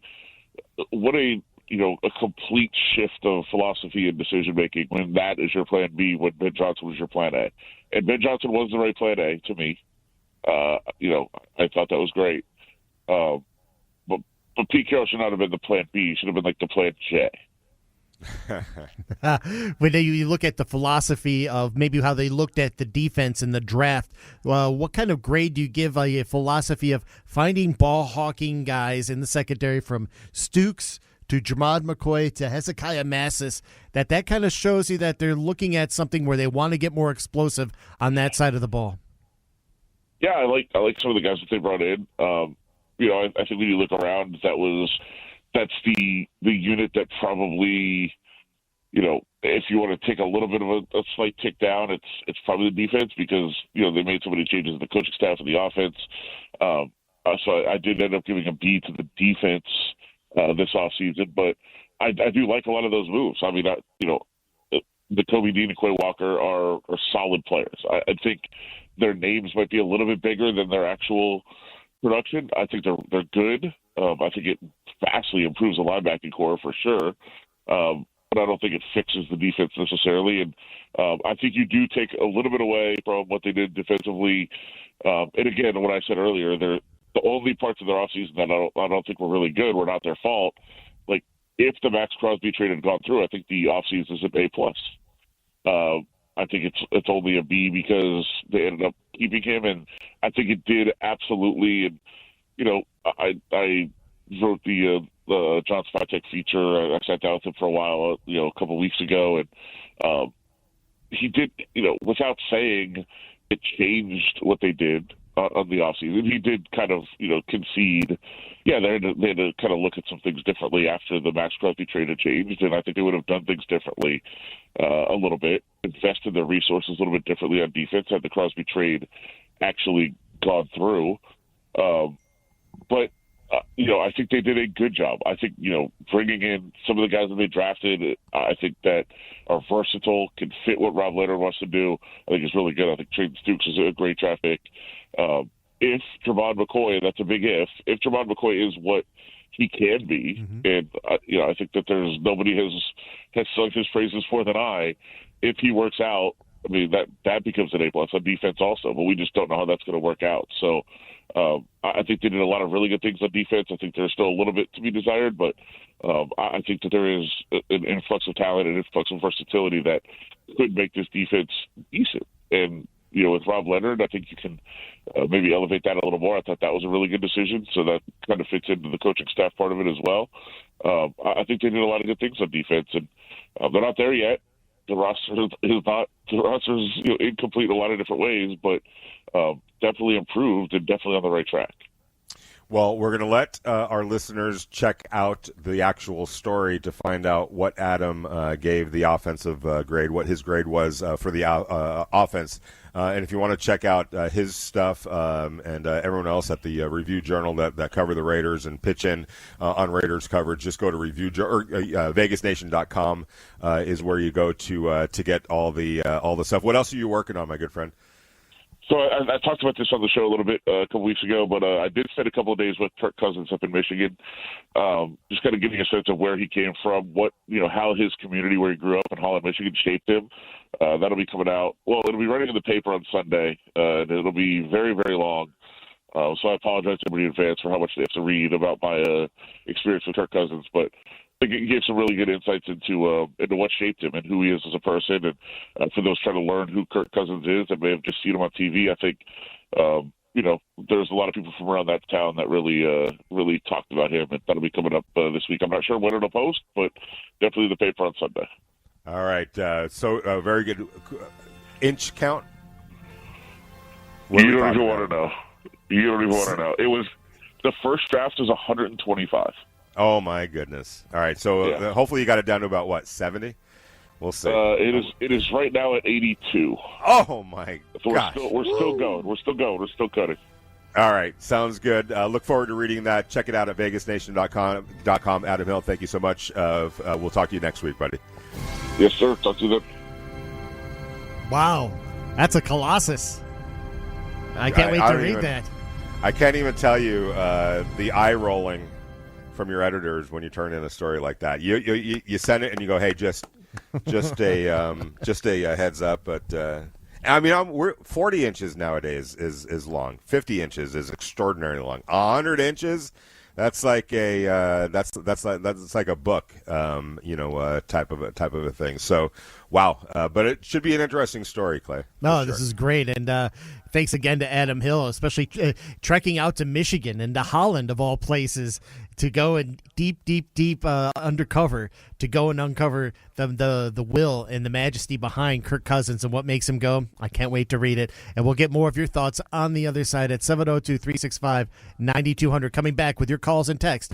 Our thanks again to Adam Hill from the Las Vegas Review Journal. If you want to go check out the story of the grades that he gave for the Raiders offseason, go check it out at VegasNation.com. And it's interesting. I don't know if you were. I don't think you were on the show that we did and I was going to revisit this with Adam. Because as he said, you'd rather be 3-14 than an 8-win team. Now, I will say that I don't know if that should apply this year. I think progress is really important, and if progress leads you to 8 wins, which obviously that's not where you want to be, but if your progress leads you to a 5-game improvement, I think that you should take that. Now, Vince and I asked this question a couple of weeks ago, and I don't think you were here. If we can guarantee you 9 wins from the Raiders this year, but it was going to be Kirk Cousins as the quarterback, and Fernando Mendoza was going to sit the entire year, would you take those 9 wins, those guaranteed 9 wins, with Kirk Cousins as the quarterback, or would you just say, I'd rather get Fernando Mendoza on the field and take whatever that mystery box might be? Maybe it'll be better than 9 wins. Maybe it won't be as good as 9 wins, but I'd rather roll with Fernando Mendoza as quarterback, even though I'm turning my back on 9 wins to start off. I would take the 9 wins just because that would say a lot of things are going right for a change, because there's a lot of components that need to go right in order for things to go well for even Fernando Mendoza, for a rookie quarterback to come in and take over the reins. So I would take 9 wins just so that I know that at least there's stability and things are going in the right direction on every facet of the team. You want to see great things happen for the young quarterback, but the rest of the team has to actually be in kind and actually be going in the right direction as well. Yeah, I don't know. I still think that I'd rather play Fernando Mendoza. I know the argument is always, well, Patrick Mahomes sat behind Alex Smith, and that all worked out. And I'll maybe we could talk about this the remainder of the show. But how do we know that the Kansas City Chiefs didn't deny themselves an even better season by sitting Patrick Mahomes? I mean, they went to the AFC Championship game the very next year, and probably should have gone to the Super Bowl that year. Who's to say that they didn't waste another Super Bowl opportunity by just playing him as a rookie player? Could have. You know what I'm saying? Like, we don't know the answer to that question. So to say that it all worked out, we could actually be, having the argument that, well, maybe it didn't quite work out as much as you think. Maybe they would have been even better with Patrick Mahomes. And that's my point, is you might actually even be better with Fernando Mendoza. Plus, it's not a wasted year in terms of his development. 702-365-9200, your thoughts and your grades for the Raiders. I want to hear from you guys on what grades you've given the Raiders for this offseason. Flying into hour 3 of the morning tailgate show, Vinny Bonsignor, Clay Baker. Sending out great thoughts to Vince Sapienza, who's somewhere, who knows, probably on the high seas as he takes some well-deserved time off. But joining us right now, as he always does this time of the week, is Marcus Johnson from Tape Don't Lie. And Marcus, welcome to the show. Really appreciate it. Yesterday, somebody on Twitter, and I got kind of caught up in this conversation, had brought up about how Jalen Naylor could be could be the equivalent of JSN, the great wide receiver up in Seattle, who Clint Kubiak worked with in Seattle. He could be the equivalent of that. And I have to say this, and I want your thoughts on this. I think Jalen Naylor is going to be a fine addition to the Raiders in the role that he plays. But I don't know if people quite understand how good JSN truly is. You go back to that year where he was fully healthy at Ohio State. I want to say it was his sophomore year. Had close to 1,700 yards receiving, over 90 catches, a whole bunch of touchdowns. And if you go and in just that one season alone, he had more catches and more yards than Jalen had in his entire career at Michigan State. It was 28 games for Jalen at Michigan State compared to that 13 games that JSN had at Ohio State. I'm not trying to take anything away from Jalen Naylor whatsoever. I think he could have a really productive year, but I think we got to push the brakes on the notion that any of these wide receivers can be JSN just because Clint Kubiak is now in charge of the offense. Yeah, and I think it's it's because of how he got paid. I think that's why fans are looking at Jalen Naylor that way. But even when Jalen Naylor got it's $23 million compared to $105 million in guarantees, so that should tell you right there. Yeah, exactly. But yeah, and people don't understand like the wide receiver pay scale, how it's at. Like he really got a kind of a cheap deal for wide receiver, right? So even with that, I still think that the young guys around him, they're still going to get a chance, and he's still going to battle it out with them no matter what. I don't think it's like a for sure spot for him where he's going to be getting all those targets early on, and that might happen. But they're going to want some of these young guys to develop. If Jack Best is developing in camp, and he looks like he deserves it, you might see him play a little bit more than Jalen Naylor, and some fans might be mad about that because of the pay that went there. But from a wide receiver perspective, there's not that much money. But I also think when you look at his film too, you just kind of look at it from that perspective. There's just like small, like nuanced things that kind of keeps you from believing that he could become a great wide receiver, like coming back to the football right when you need to, or doing these little small things that people don't notice that these great wide receivers do. Like there's a difference between a great wide receiver and a normal guy. Is a lot of small things that like fans just don't see. Like because Matt always makes fun of me that, but I'm huge on wide receivers come back to the football because you'll see a lot of interceptions in the NFL right. where if the wide receiver came back to the football, it wouldn't be picked. Right? Yeah, so go ahead.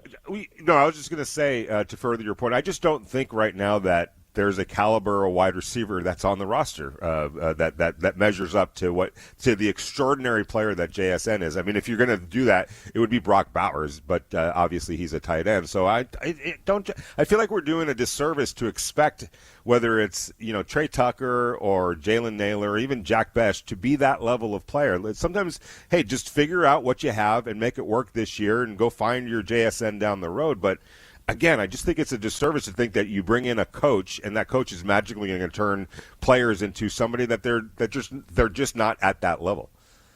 Yeah, and JSN's a slot receiver that went in the first round.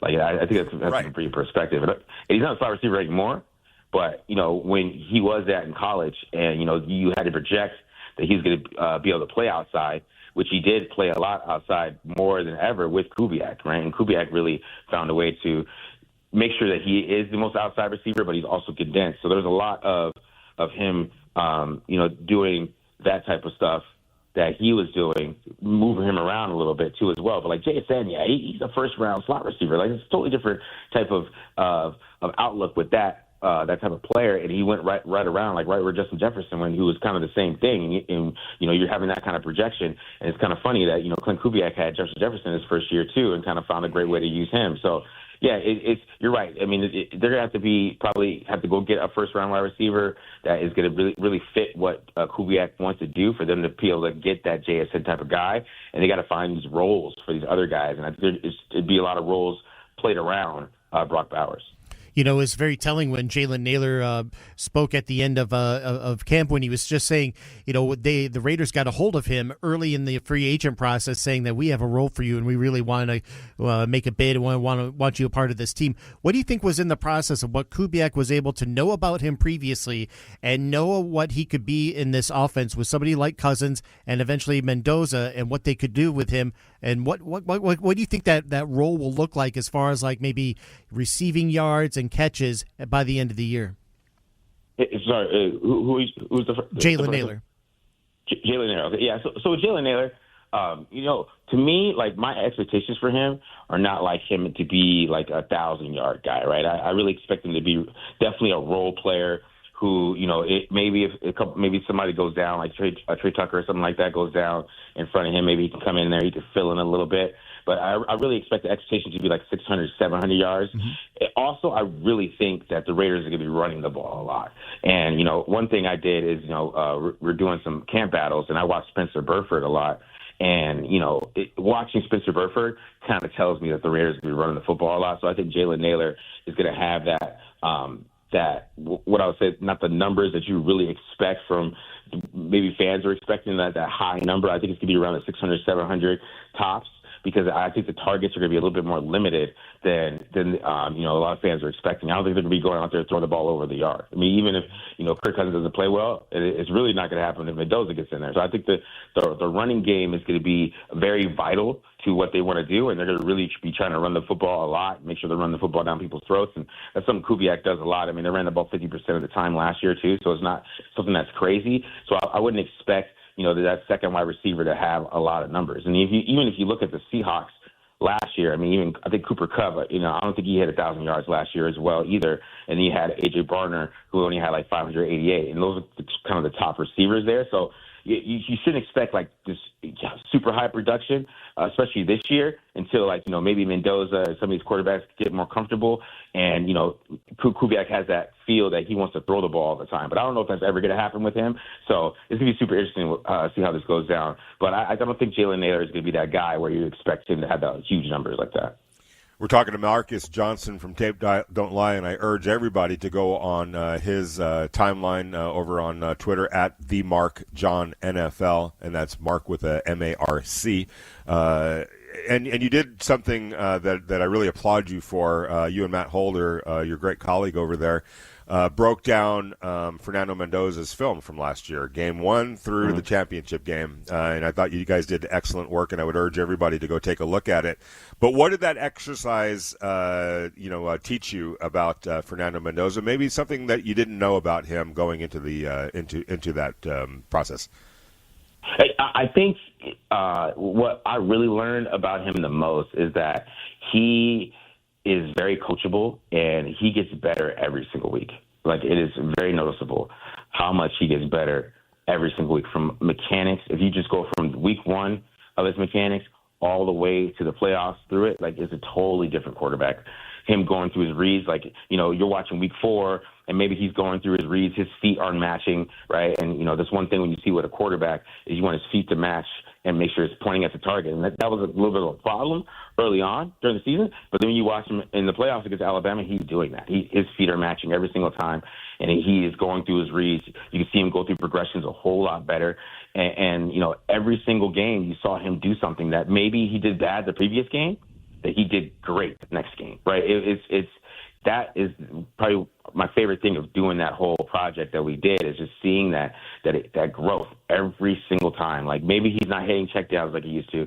He got in the playoffs, he's starting to hit the checkdowns. I mean, everything that, he's being coached into, really saw him take that coaching really well and not really just kind of play his own game, right? And, one thing I noticed, too, early on is that Mendoza, when he came into Indiana, coming from Cal, he was a very aggressive quarterback. You really saw that a lot, like the first couple of weeks, is him being very aggressive. But when they got the Big Ten play, he became more of a game manager, because I think that's what the coaching staff wanted from him. The coaching staff wanted him to not be taking those chances, because they know they got a good team, and he needs to play it around the offense and just stay in the offense. And he did it. It wasn't something he was just being rogue or anything like that. He did it really well, and he executed what the coaches wanted him to do on the field every single time. So that was the best part of it, because you feel like, when he gets in there, and there might be some rocky moments, and, maybe some fans might get down at some of those rocky moments. I have a feeling like every time that if I get to year 2 and year 3 with Mendoza, like it's going to be see maybe a special player at that point, because he's going to get better every single week. It's going to be a focus for him, and it's on the film watching in college. I mean, that was a new offense he learned too. Like, he came from Cal, and it was more of a air raid offense, at Indiana, with a little bit of pro concepts mixed in there, and it took him some time to learn it, but once he did, and once he got it, they were able to just make a run in the playoffs and go win national championship. So I think that was my favorite thing of doing it, was just seeing that growth, and I know that's going to happen with him in the NFL. He's going to take some bumps and bruises early on. There might be some bad interceptions, things like that people don't like, or we get so we're going to be very critiquing him and his whatever we do. But I still feel like we get to year 2, year 3, a lot of those things are going to be gone. So I'm really excited about that, just from that aspect of seeing that growth every single week from him. That it just shows that he is locked in the football all the time. Okay, having said all that, how much did that raise your curiosity or maybe even openness about saying, hey, look, no reason to think that won't be the case in the NFL in terms of the weekly improvement and learning from the mistakes, because it was kind of rough early on for him at Indiana, but he survived it, and as you said, got better and better and better every week, ended up being the Heisman Trophy winner, the leader of a national championship football team. Why waste that opportunity in his rookie year by just letting him watch on the from the sidelines, rather than getting him out there and going through all those ups and downs and learning experience, so that the improvement that we saw in Indiana can happen in the NFL, so that by year 2, all of that process has already been taken care of? I'm with you on that, Vinny. Like, I want him to start week 1. Just once I did that process, I wanted him to start week 1, because I know if he starts week 1 and he plays all the way through the season, like, we get to week 14, they might go on a run, like, end of the season with him playing really well, and that goes into year 2, and then just gets better and better in that offense. But I think if I look at it from Kubiak's perspective, I think Kubiak doesn't want to lose. I get to tell by his mentality and, the way he is at press conferences and answering questions. He's very intense. And I don't think he takes losing very well. And I think when you put a rookie quarterback out there to start, and I know that there's some great aspects of it, like C.J. Stroud and stuff like that. Those guys come out and they play really well. But it's that kind of that fear of losing when it comes to rookie quarterback. You know that he's going to go through bumps and bruises. He's not going to be the guy to get you where you need to be. But it's also kind of a little bit of that, in my opinion, where you get to that point where a coaching staff and with a coach, that if you just don't like losing and you want to be in a position where you could still win year 1 while developing a young guy of the future, you're going to end up putting somebody else like Kirk Cousins out there. And that's why I wasn't the biggest fan of the signing, because it's going to be easier for Kirk Cousins to pick up this offense. I mean, it just is. And he's going to have a leg up. and, you know, on Mendoza, while Mendoza's learning a whole new offense and just learning the NFL altogether. But I honestly think it's better for him to be thrown out there just because the type of mentality and player that he could handle it. He would never fold. Like it's you know, some of these guys, they get hit, they get punched in the face, and they become totally different quarterbacks that never recover from that year one of getting beat up all the time. But I don't think that with Mendoza. Mendoza would never have that issue. He would constantly get better every single week. He's tough as nails too. Like, I mean, the Miami and Ohio State games, he was getting beat up in those games. Those games were really rough for him, and just to have that mental capacity to just kind of just stay in there, not let it, get you off your game and just stick with your game a little bit. That kind of shows that when he got in there year one, and if he took a beating the first 4 weeks or week 5 or anything like that, he's still going to have that toughness in him where he's going to just keep fighting. So, yeah, I agree with that. I think that he should be that guy out there year one and just to kind of throw him out there and just let him play, because I think that's the best way for him to learn. But, it also, you have to come look from the coaching perspective, and he's like, I'm not going to, I don't want to lose, right? And, you don't know how things go with, especially maybe when you're going to join the Raiders and kind of see how these coaches, staffs have been changed so much, and, they could promise you something, but like everything changes, right?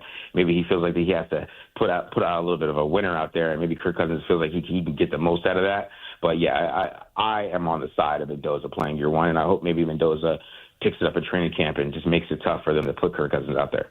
That Mendoza series you had on Tape Don't Lie up on YouTube, it showed a lot about what it took when he was getting rattled and getting attacked and taking a lot of punishment, that he kept coming back. Was there ever a moment in that season that you went over on the Mendoza series where he was able to take on more offensive responsibilities of throwing the ball downfield? Was that evident in that Oregon game, or was there some other point in the season where he was getting to take on a lot more out of the playbook? Yeah, you could tell, like, once they got into later on in the season, I think that they were keeping it, not too diverse early on in the year and allowing Mendoza to kind of get the flow of what he really wanted to do. But by the time they got to the end of the year, I think, especially on, like, third downs, they kind of took the rails off Mendoza and they just let him go. And especially like in the Penn State games and a lot of those things where you saw him just playing pure quarterback, you saw him kind of just be able to attack downfield a whole lot more than maybe they wanted him to, kind of to avoid the mistakes. Because, I think, Cignetti's a big no mistakes guy. That's, no false starts, no penalties, no turnovers. And, they don't want that aggressive quarterback all the time. But I think once you got later on into the year, and then especially seeing some of the adjustments that he made against Miami, like, him throwing back shoulders to Charlie Becker, I mean, that's not something they did all year, right? And I'm sure that, I don't know, if he thought about that on the sideline and things like that, but that's something he did on the fly. Like, even caught Charlie Becker off guard. I was talking to Matt about that when I was bringing it down, that Charlie Becker was not expecting a back shoulder throw either. So you could kind of tell that they weren't ready for that on the sideline. And that's just something he noticed, that Miami was playing over the top. So he just threw it back shoulder because, all the back shoulders were going to Surratt. They never went to Becker all year. So that's how Miami was playing, and he made that adjustment himself. Okay. So you saw him get better and better and better and better every single week, and those things just really popped out. Because, like, making that adjustment against Miami, that really won them the game. I mean, because it caught everybody off guard. It caught the Miami corner off guard. It caught Becker off guard, him changing it up and throwing that back shoulder. So, yeah, he was able to kind of be more aggressive and kind of run the offense how he wanted to as the year went along. And, those throws against Miami at the end of the game is a perfect example.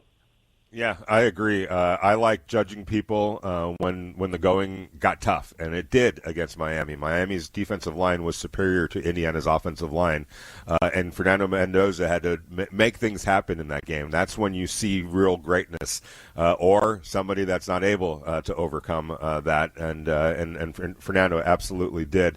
All right, there's another dynamic player on this Raiders offense. His name is Ashton Jeanty, and I got to ask you, how differently is it going to look for Ashton Jeanty? Not so much in production. I think it's safe to say the production is going to improve. It has to improve. There's going to be a lot of reasons why it does. But from a visual standpoint, how different is this going to look for Ashton Jeanty in this offense? I think how it's going to look a lot different. I think it's going to be a pure wide zone offense. I mean, he's going to have to really understand what is happening in front of him and reading those wide zones. I mean, he's going to have to I hope he's watching a lot of Christian McCaffrey film. That's really one thing I'm hoping, because that's going to be the focus of this offense. And, because having Spencer Burford in there and, Spencer Burford coming over and watching how Kyle Shanahan used Spencer Burford last year, I think that's going to be the biggest aspect, because that's where, the linemen that they have, especially because, they're kind of undersized a little bit. Even Trey Zone, him playing inside, he's a little undersized. They want these linemen to be able to be in that wide zone run scheme, right? That's what they're going to be running. It's clear focus to me, especially after breaking down Burford this week. So he's going to have to really understand what that looks like and really be able to read it well. And I think he got a lot better at that last year as it went along. And, I know he's going to be the type of guy to put that work in, but that's going to be the primary focus of this offense. Like he has to understand how to read it, when to cut back, when to take it outside, when to just run straight forward and just hit the hole that the original play is designed for. So he has to be able to understand the concepts, understand what's happening with the linemen when they're getting their sets, and when to cut back, which is a key part of that outside zone. He has to really understand these things, and that's going to be the biggest aspect for him, is to kind of make sure that he is going to be really good at that, because when you're running outside zone, one thing you can't do as much is, manipulate linebackers and stuff like that, what that Ashton Jeanty likes to do. Because when you're running it, you got to be reading the linemen more than kind of looking at the linebackers. And when you're running more power or gap schemes, you're kind of able to manipulate linebackers, get your eyes on them, especially like inside zone and things like that. With outside zone, you can't do it as much. You could do it with maybe, defensive linemen, and, Christian McCaffrey does that really well. But if you have like trying to manipulate a guy on the second level, you can't really hesitate with some of those things. So he's got to get better at just understanding, I have to read what my linemen are doing, the defensive lineman leverage more than anything else, because that's going to help me get those big holes. So I think that's going to be the thing that he has to understand, is maybe he's got to adjust the way he runs the football a little bit, because you're not going to be running a lot of those power schemes where you're just going to be you versus the linebacker at times. It's going to be you reading defensive lineman leverage according to what your linemen are doing in front of you. So he's just got to get better at that a little bit, and I think he will. I think he's the type of guy that'll put the work ethic in to get that done. And of course, I think he's going to get a lot of chance to be a great receiver in this offense. Okay, you've brought up Spencer Burford a few times already in this conversation. Tell us something that you have watched and what the tape has shown as you've uncovered more about his game. What I watched with the tape has shown is that he understands the offense that they want to run. He is never in the wrong spot. He never makes the wrong step. He never makes wrong false steps. He's always in the right spot in outside zone. He's great at picking up stunts and blitzes. And a lot of those things is why he is the starter right now. Just from, kind of a little bit of his history in pass protection and things like that, a lot of fans are, kind of wondering why he wasn't a starter. But once I really, really dove into the film and really did a breakdown on him, I could see why. Because if a lot of the guys that are around him are pretty young. If you look at Colton Miller, and he's still a young guy too. Uh-huh. But with like Colton Miller and those guys, they're Colton Miller's probably the most veteran guy, but also he has the best understanding of what Kubiak wants him to do. Kubiak was with him in San Francisco, and I think San Francisco used to run a little bit different concepts, but when Burford came in and they got injured, they went to primarily wide zone. It's because he understands it really well, and he's a smaller guard. He's only 300 pounds. I didn't realize that. He's only 300 pounds, so he's a smaller guard too. So he doesn't get too much push like in a lot of those power concepts. So you kind of have to rely on him, that the lateral movement that he has, because he can move really well. He's very athletic, so he can move really well. And you kind of can see the lateral movement he has. It's just he doesn't have a lot of play strength, so there's not going to be a lot of push or things like that. And sometimes he can't hold blocks for a long period of time. And then, when pass protection, he kind of has a little bit of slow feet, and he kind of gets a little tight hips because his pad level's not the best. But from an aspect of knowing what Kubiak and those guys do, they're going to feel comfortable with him out there because he understands where to be. And, watching the Raiders linemen last year and then seeing them kind of be muffled and stuff like that, and not being in the right spot, and then watching Spencer Burford, who might not be the best guard in the world, but he's always in the right spot, and it always looks good initially. there's a reason why he's out there over these other guys for now. But we'll see how it goes out throughout camp. But I think he just has that advantage because he just doesn't make those mental mistakes, right? Like I said, it might not be the best block in the world, but there's no mental mistakes. And then that, coaches love that. They love guys who don't make mental mistakes at all. So he's always going to be the right spot. They feel comfortable with him, and that's why he's out there. Our world has changed when an offensive lineman who weighs 300 pounds is considered small. But it is, you're absolutely right. He's not the biggest offensive lineman, even though he weighs 300 pounds. That will never not be crazy to me. But Marcus Johnson, you're an all-pro in our eyes in every sense of the word. Not only are you in the right place at the right time, you also get the job done, and we really appreciate it. Thank you for your time. We'll talk to you next week. Truly appreciate it. Go check out all the great work that he does. It really is, and it's worth it. That Fernando Mendoza breakdown on a week-to-week basis is absolutely worth your time. Marcus, thank you so much, my friend. Thank you, guys. Appreciate it. All right. Thanks, Marcus. You got it. Yeah. Spencer Burford, smallish 300 pounds. That's right. That'll never. Yeah. All the more reason, though, to really appreciate the fact that he's smaller, but he's still great at picking up stunts and blitzes and never in a wrong spot. Yeah, and it's I know that there's Raider fans that get fixated on the PFF grade and all that kind of stuff, and for whatever reason we're always kind of more focused on the negatives than the positives. But we're talking right now about Rick Dennison, Andrew Janocko, and Clint Kubiak. And if they believe that Spencer Burford is a starting caliber guard in their offense and in their scheme, I mean, don't we have to kind of defer to them? This isn't a new group in terms of, NFL experience. They've been there, done that before, and I feel like if they believe in Spencer Burford, it's probably worth Raider Nation believing in Spencer Burford for the time being anyway. Yeah, and I think this is one in which it's gonna materialize, and having that kind of history with Kubiak goes a long way, especially when you're trying to get concepts under the wraps and making sure, like, all right, who gets this, and if who's not, and who's going to get left behind. It doesn't seem like Burford's going to be in that conversation. Yeah, and so I think he's gonna play big in this, hopefully for the Raiders, improved run game. We're giving out grades. We want to hear what your thoughts on those grades are. 702-365-9200. It's the Morning Tailgate with Vinny Bonsignor and Clay Baker. I just think there's a football matters to him. There's an intensity there. There's an attention to detail. There's an urgency, probably the best word, that I've sensed from him as a head coach that I think is really good for our football team.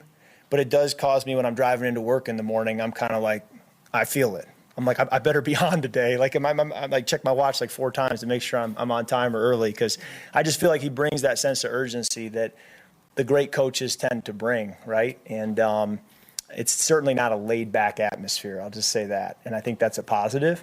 But I think that comes, too, with being a head coach. You feel that weight as a head coach, and it's not an easy position to sit in. It can be lonely at the top. And I think he also then, as the head coach, has to make sure that we're running a tight ship and that we're a great operation. And I think we all feel that urgency. I mean, pre-practice in the locker room, people feel that. And I think that can be a healthy thing, right? It can bring out the best in us. But the last 2 months, it's not a picnic. We're not out here just kind of having fun. Like, it's work, and you feel that in the locker room pre-practice, the way guys' mindset is, and just guys are really focused. They're going over their stuff 2 or 3 times because they don't want to be the guy who made the mental error. So I think that's a really positive thing, but it's not a country club. That's Raiders cornerback Kirk Cousins talking about the tight ship that's being run under new head coach Clint Kubiak, and it was probably just a couple of months after Clint had gotten hired as the Raiders head coach, and I was talking to somebody in the front office and about and that person, their observation was that this thing is the effect of Clint Kubiak is already being felt, and it's going to continue to be felt because of the work ethic, but also the accountability and within the building. It's not just the players; it's other coaches holding coaches, accountable and making sure that they're living up to the standard, and everyone else in the building. And Clay, hearing him talk about that tight ship and that work ethic and that sense of urgency, and not. It's not an urgency that they're going to make bad decisions that are going to lead to bad decisions. It's a sense of urgency for everybody to get things right, to be the best versions of themselves. And if everybody can do that, then collectively this thing is going to get better, probably sooner rather than later. Yeah, that's good. And it's that kind of urgency at this time of the year where the most important work is getting done, especially when you're installing something new on offense. And when you have somebody like Cousins that's noticing it and that wants to make sure that, hey, I want to make sure I do the little things right, because that's already expected of me, even before I even get into the parking lot. So, you think about how years previous, especially a couple of years ago when there was Minshew versus O'Connell at quarterback, and sometimes things weren't progressing as well as you could, and then it just seemed like everyone had to kind of hang their head and be like, all right, well, let's try this again tomorrow.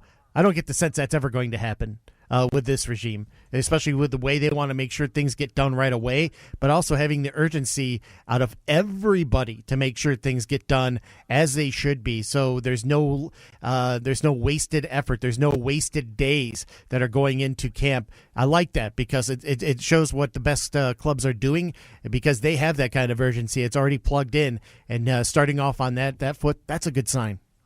Yeah, and there's no better pressure than peer pressure, and for Kirk to come out and and say from his observations of watching guys getting prepared before they go out on the field, like the last few minutes in the locker room.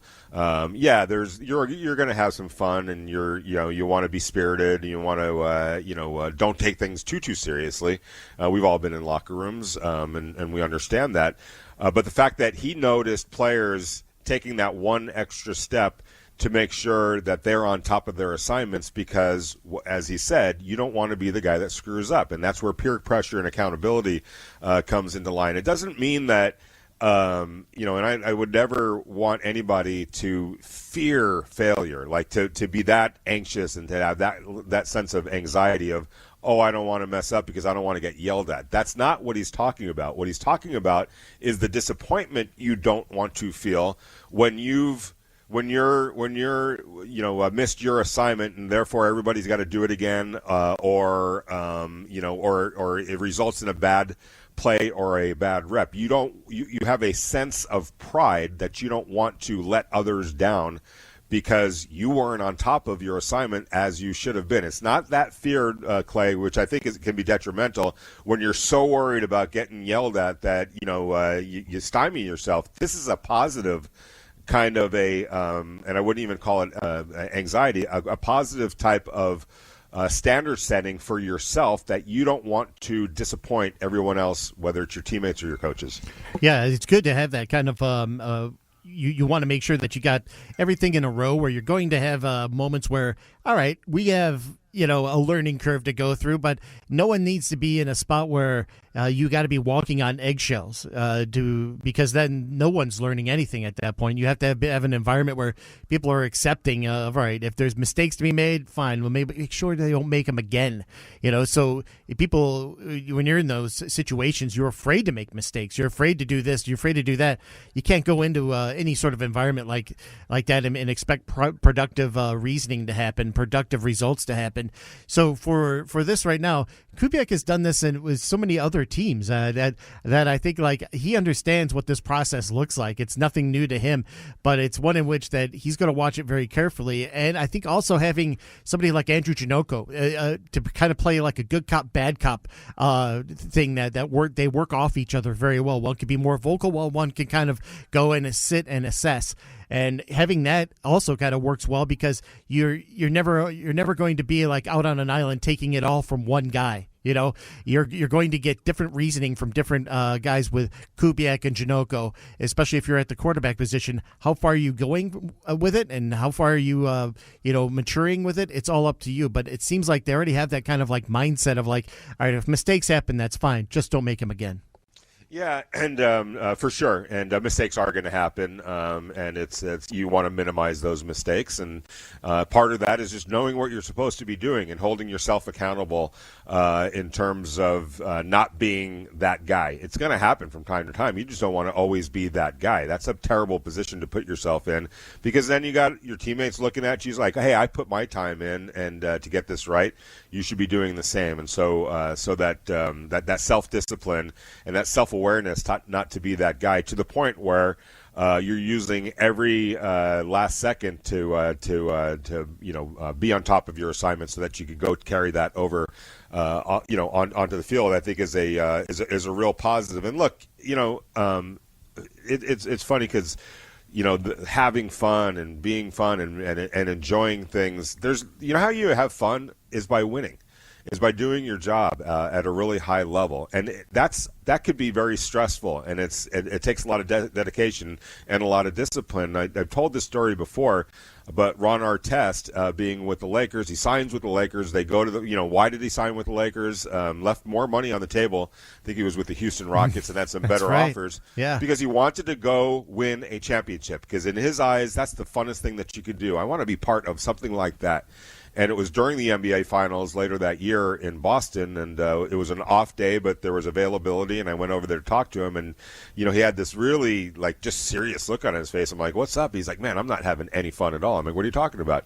He goes, "I didn't realize how hard this really was, and how difficult this is. There's no fun in this at all." And I said to him, I go, "Look, man, I've been around a little while. The fun is in the reward. That's when you have your fun. Right. It's not right now. This is supposed to be hard work and difficult, and that's okay." And of course, he celebrated like no other when they did win, and it was a great moment for him. He did a great shot in Game 7 to help win the game. But that's when the enjoyment happens, Clay.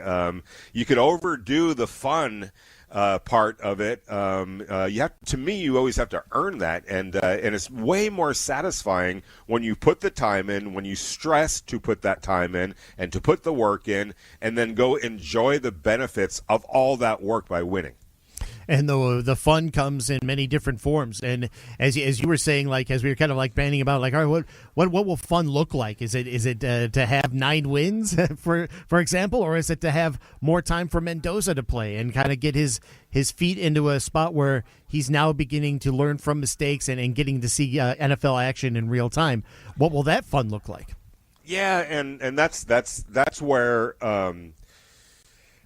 Man, and I get it that the coach wants to win as he should. That is the ultimate goal. But I just feel like where the Raiders are right now, it's just as important, if not more important, for the long haul, to be able to get Fernando Mendoza out there and learn practically on the job, not watching from the sidelines. That does work for some people, and everyone wants to bring up Patrick Mahomes. They want to bring up Aaron Rodgers. They want to bring up Jordan Love. Well, the difference is, Clay, those 3 quarterbacks went to teams that had playoff aspirations, that were literally coming off playoff seasons. The Kansas City Chiefs were a good football team with Alex Smith as their quarterback. They drafted Patrick Mahomes not to start right away, but to be the eventual starter. And in the meantime, they had a team that had playoff aspirations. So did the Green Bay Packers when they drafted Aaron Rodgers while Brett Favre was still on the roster. I want to say that Aaron Rodgers was in the MVP consideration the year that, coming off an MVP caliber season, and the Packers were in the playoffs, the year that they ended up drafting Jordan Love, not to be the quarterback right now, but to be the quarterback eventually, while still simultaneously, striving to be a playoff team and to be a championship team. That's not what the Raiders are right now. This is not a team like the Chiefs or the Packers were, that were playoff contenders with or without Aaron Rodgers or Patrick Mahomes. They were already playoff teams. That's not the situation here. So this is a collective growth of a young football team that whose future is ahead of themselves, and not necessarily right now. So I can see them going in that direction, where you start Fernando Mendoza, and you get all the learning curve taken care of, and put him in a position where as Marcus Johnson talked about watching him last year in Indiana, he got better every single week. And so that should be, to me anyway, the goal. We will take your thoughts on the text line at 702-365-9200 because we'll open up the phones now for you to get a chance to win NBA Summer League tickets over at the Thomas & Mack Center and Cox Pavilion. We've got a pair of tickets good for any day of the Summer League from July 9th through the 19th. You can go online and get your tickets at unlvtickets.com, and you can be caller number 9 at 702-365-9200. A pair of tickets for you from Raider Nation Radio 920. It's the morning tailgate, and it is the final sit-down. And, of course, Ohtani, Clay. That kind of happened pretty quick, didn't it? Yeah. I was actually sincerely surprised, when that, came across the last couple of days that he was pushing 300 home runs. He ended up reaching that milestone. I mean, in the blink of an eye, 300 home runs. What are we talking about? A guy that before it's all said and done could get to the 500 home run mark as a major leaguer? And remember, he played in Japan for parts of his earlier career, so those stats don't carry over. 300 home runs is a lot for a short period of time. Is 500 within reason? He's 32 now. Given his kind of rate of production, even if there's a little decline, he would be 38 by the time he would get a chance to swing for 500. But it also makes me wonder, at that point, would it really matter? Because normally we would have those lines of, hey, in Major League Baseball, it's for a hitter, it's 3,000 hits and 500 home runs to make the Hall of Fame. Would it necessarily matter in his case, considering all the stolen bases and all the wins on the pitching side, for him to make a bid for for Cooperstown? Yeah, I think he's already in the Hall of Fame. Yeah. It would just just be more things to another thing to marvel at once we go see his bust. Is it a bust or what is the Hall of Fame in baseball? What do you have? Yeah, you got the plaque. The plaque. Okay. It doesn't sound as exciting as a bust. No, it doesn't. But it's probably a little bit less anxious than. Because I've seen some of those busts in the Pro Football Hall of Fame. Some of those, I don't know. They could have done a better job. Let's put it that right. way. So I'd be a little bit nervous if they were doing my bust. But yeah, I do think he, barring any injuries, and he keeps himself in tremendous shape, and he has a real passion for baseball. So I would fully expect him to continue to play through year 38. By the way, he's got a massive contract, so I'm sure he wants to honor that and not leave one penny on the table. A lot of that money is going to come to him post retirement with the deferred money, but I do believe he's going to get 500. And I think my question to you before we get out of here, where would that put him in terms of the best of the best? It would have to put him in the top 5, right? Like of the all-time best? Top 3, probably. Sure, I would have no argument with that. I mean, yeah. Going back to the very beginnings of baseball, there's never really been a player like Shohei Ohtani. Yeah, it's tremendous. All right, thanks to Adam Hill. Thanks to Marcus Johnson from Tape Don't Lie. Clay, great to have you back. Thanks to our listeners and our texters and everybody else. We're back at it tomorrow, 7 a.m. to 10 a.m.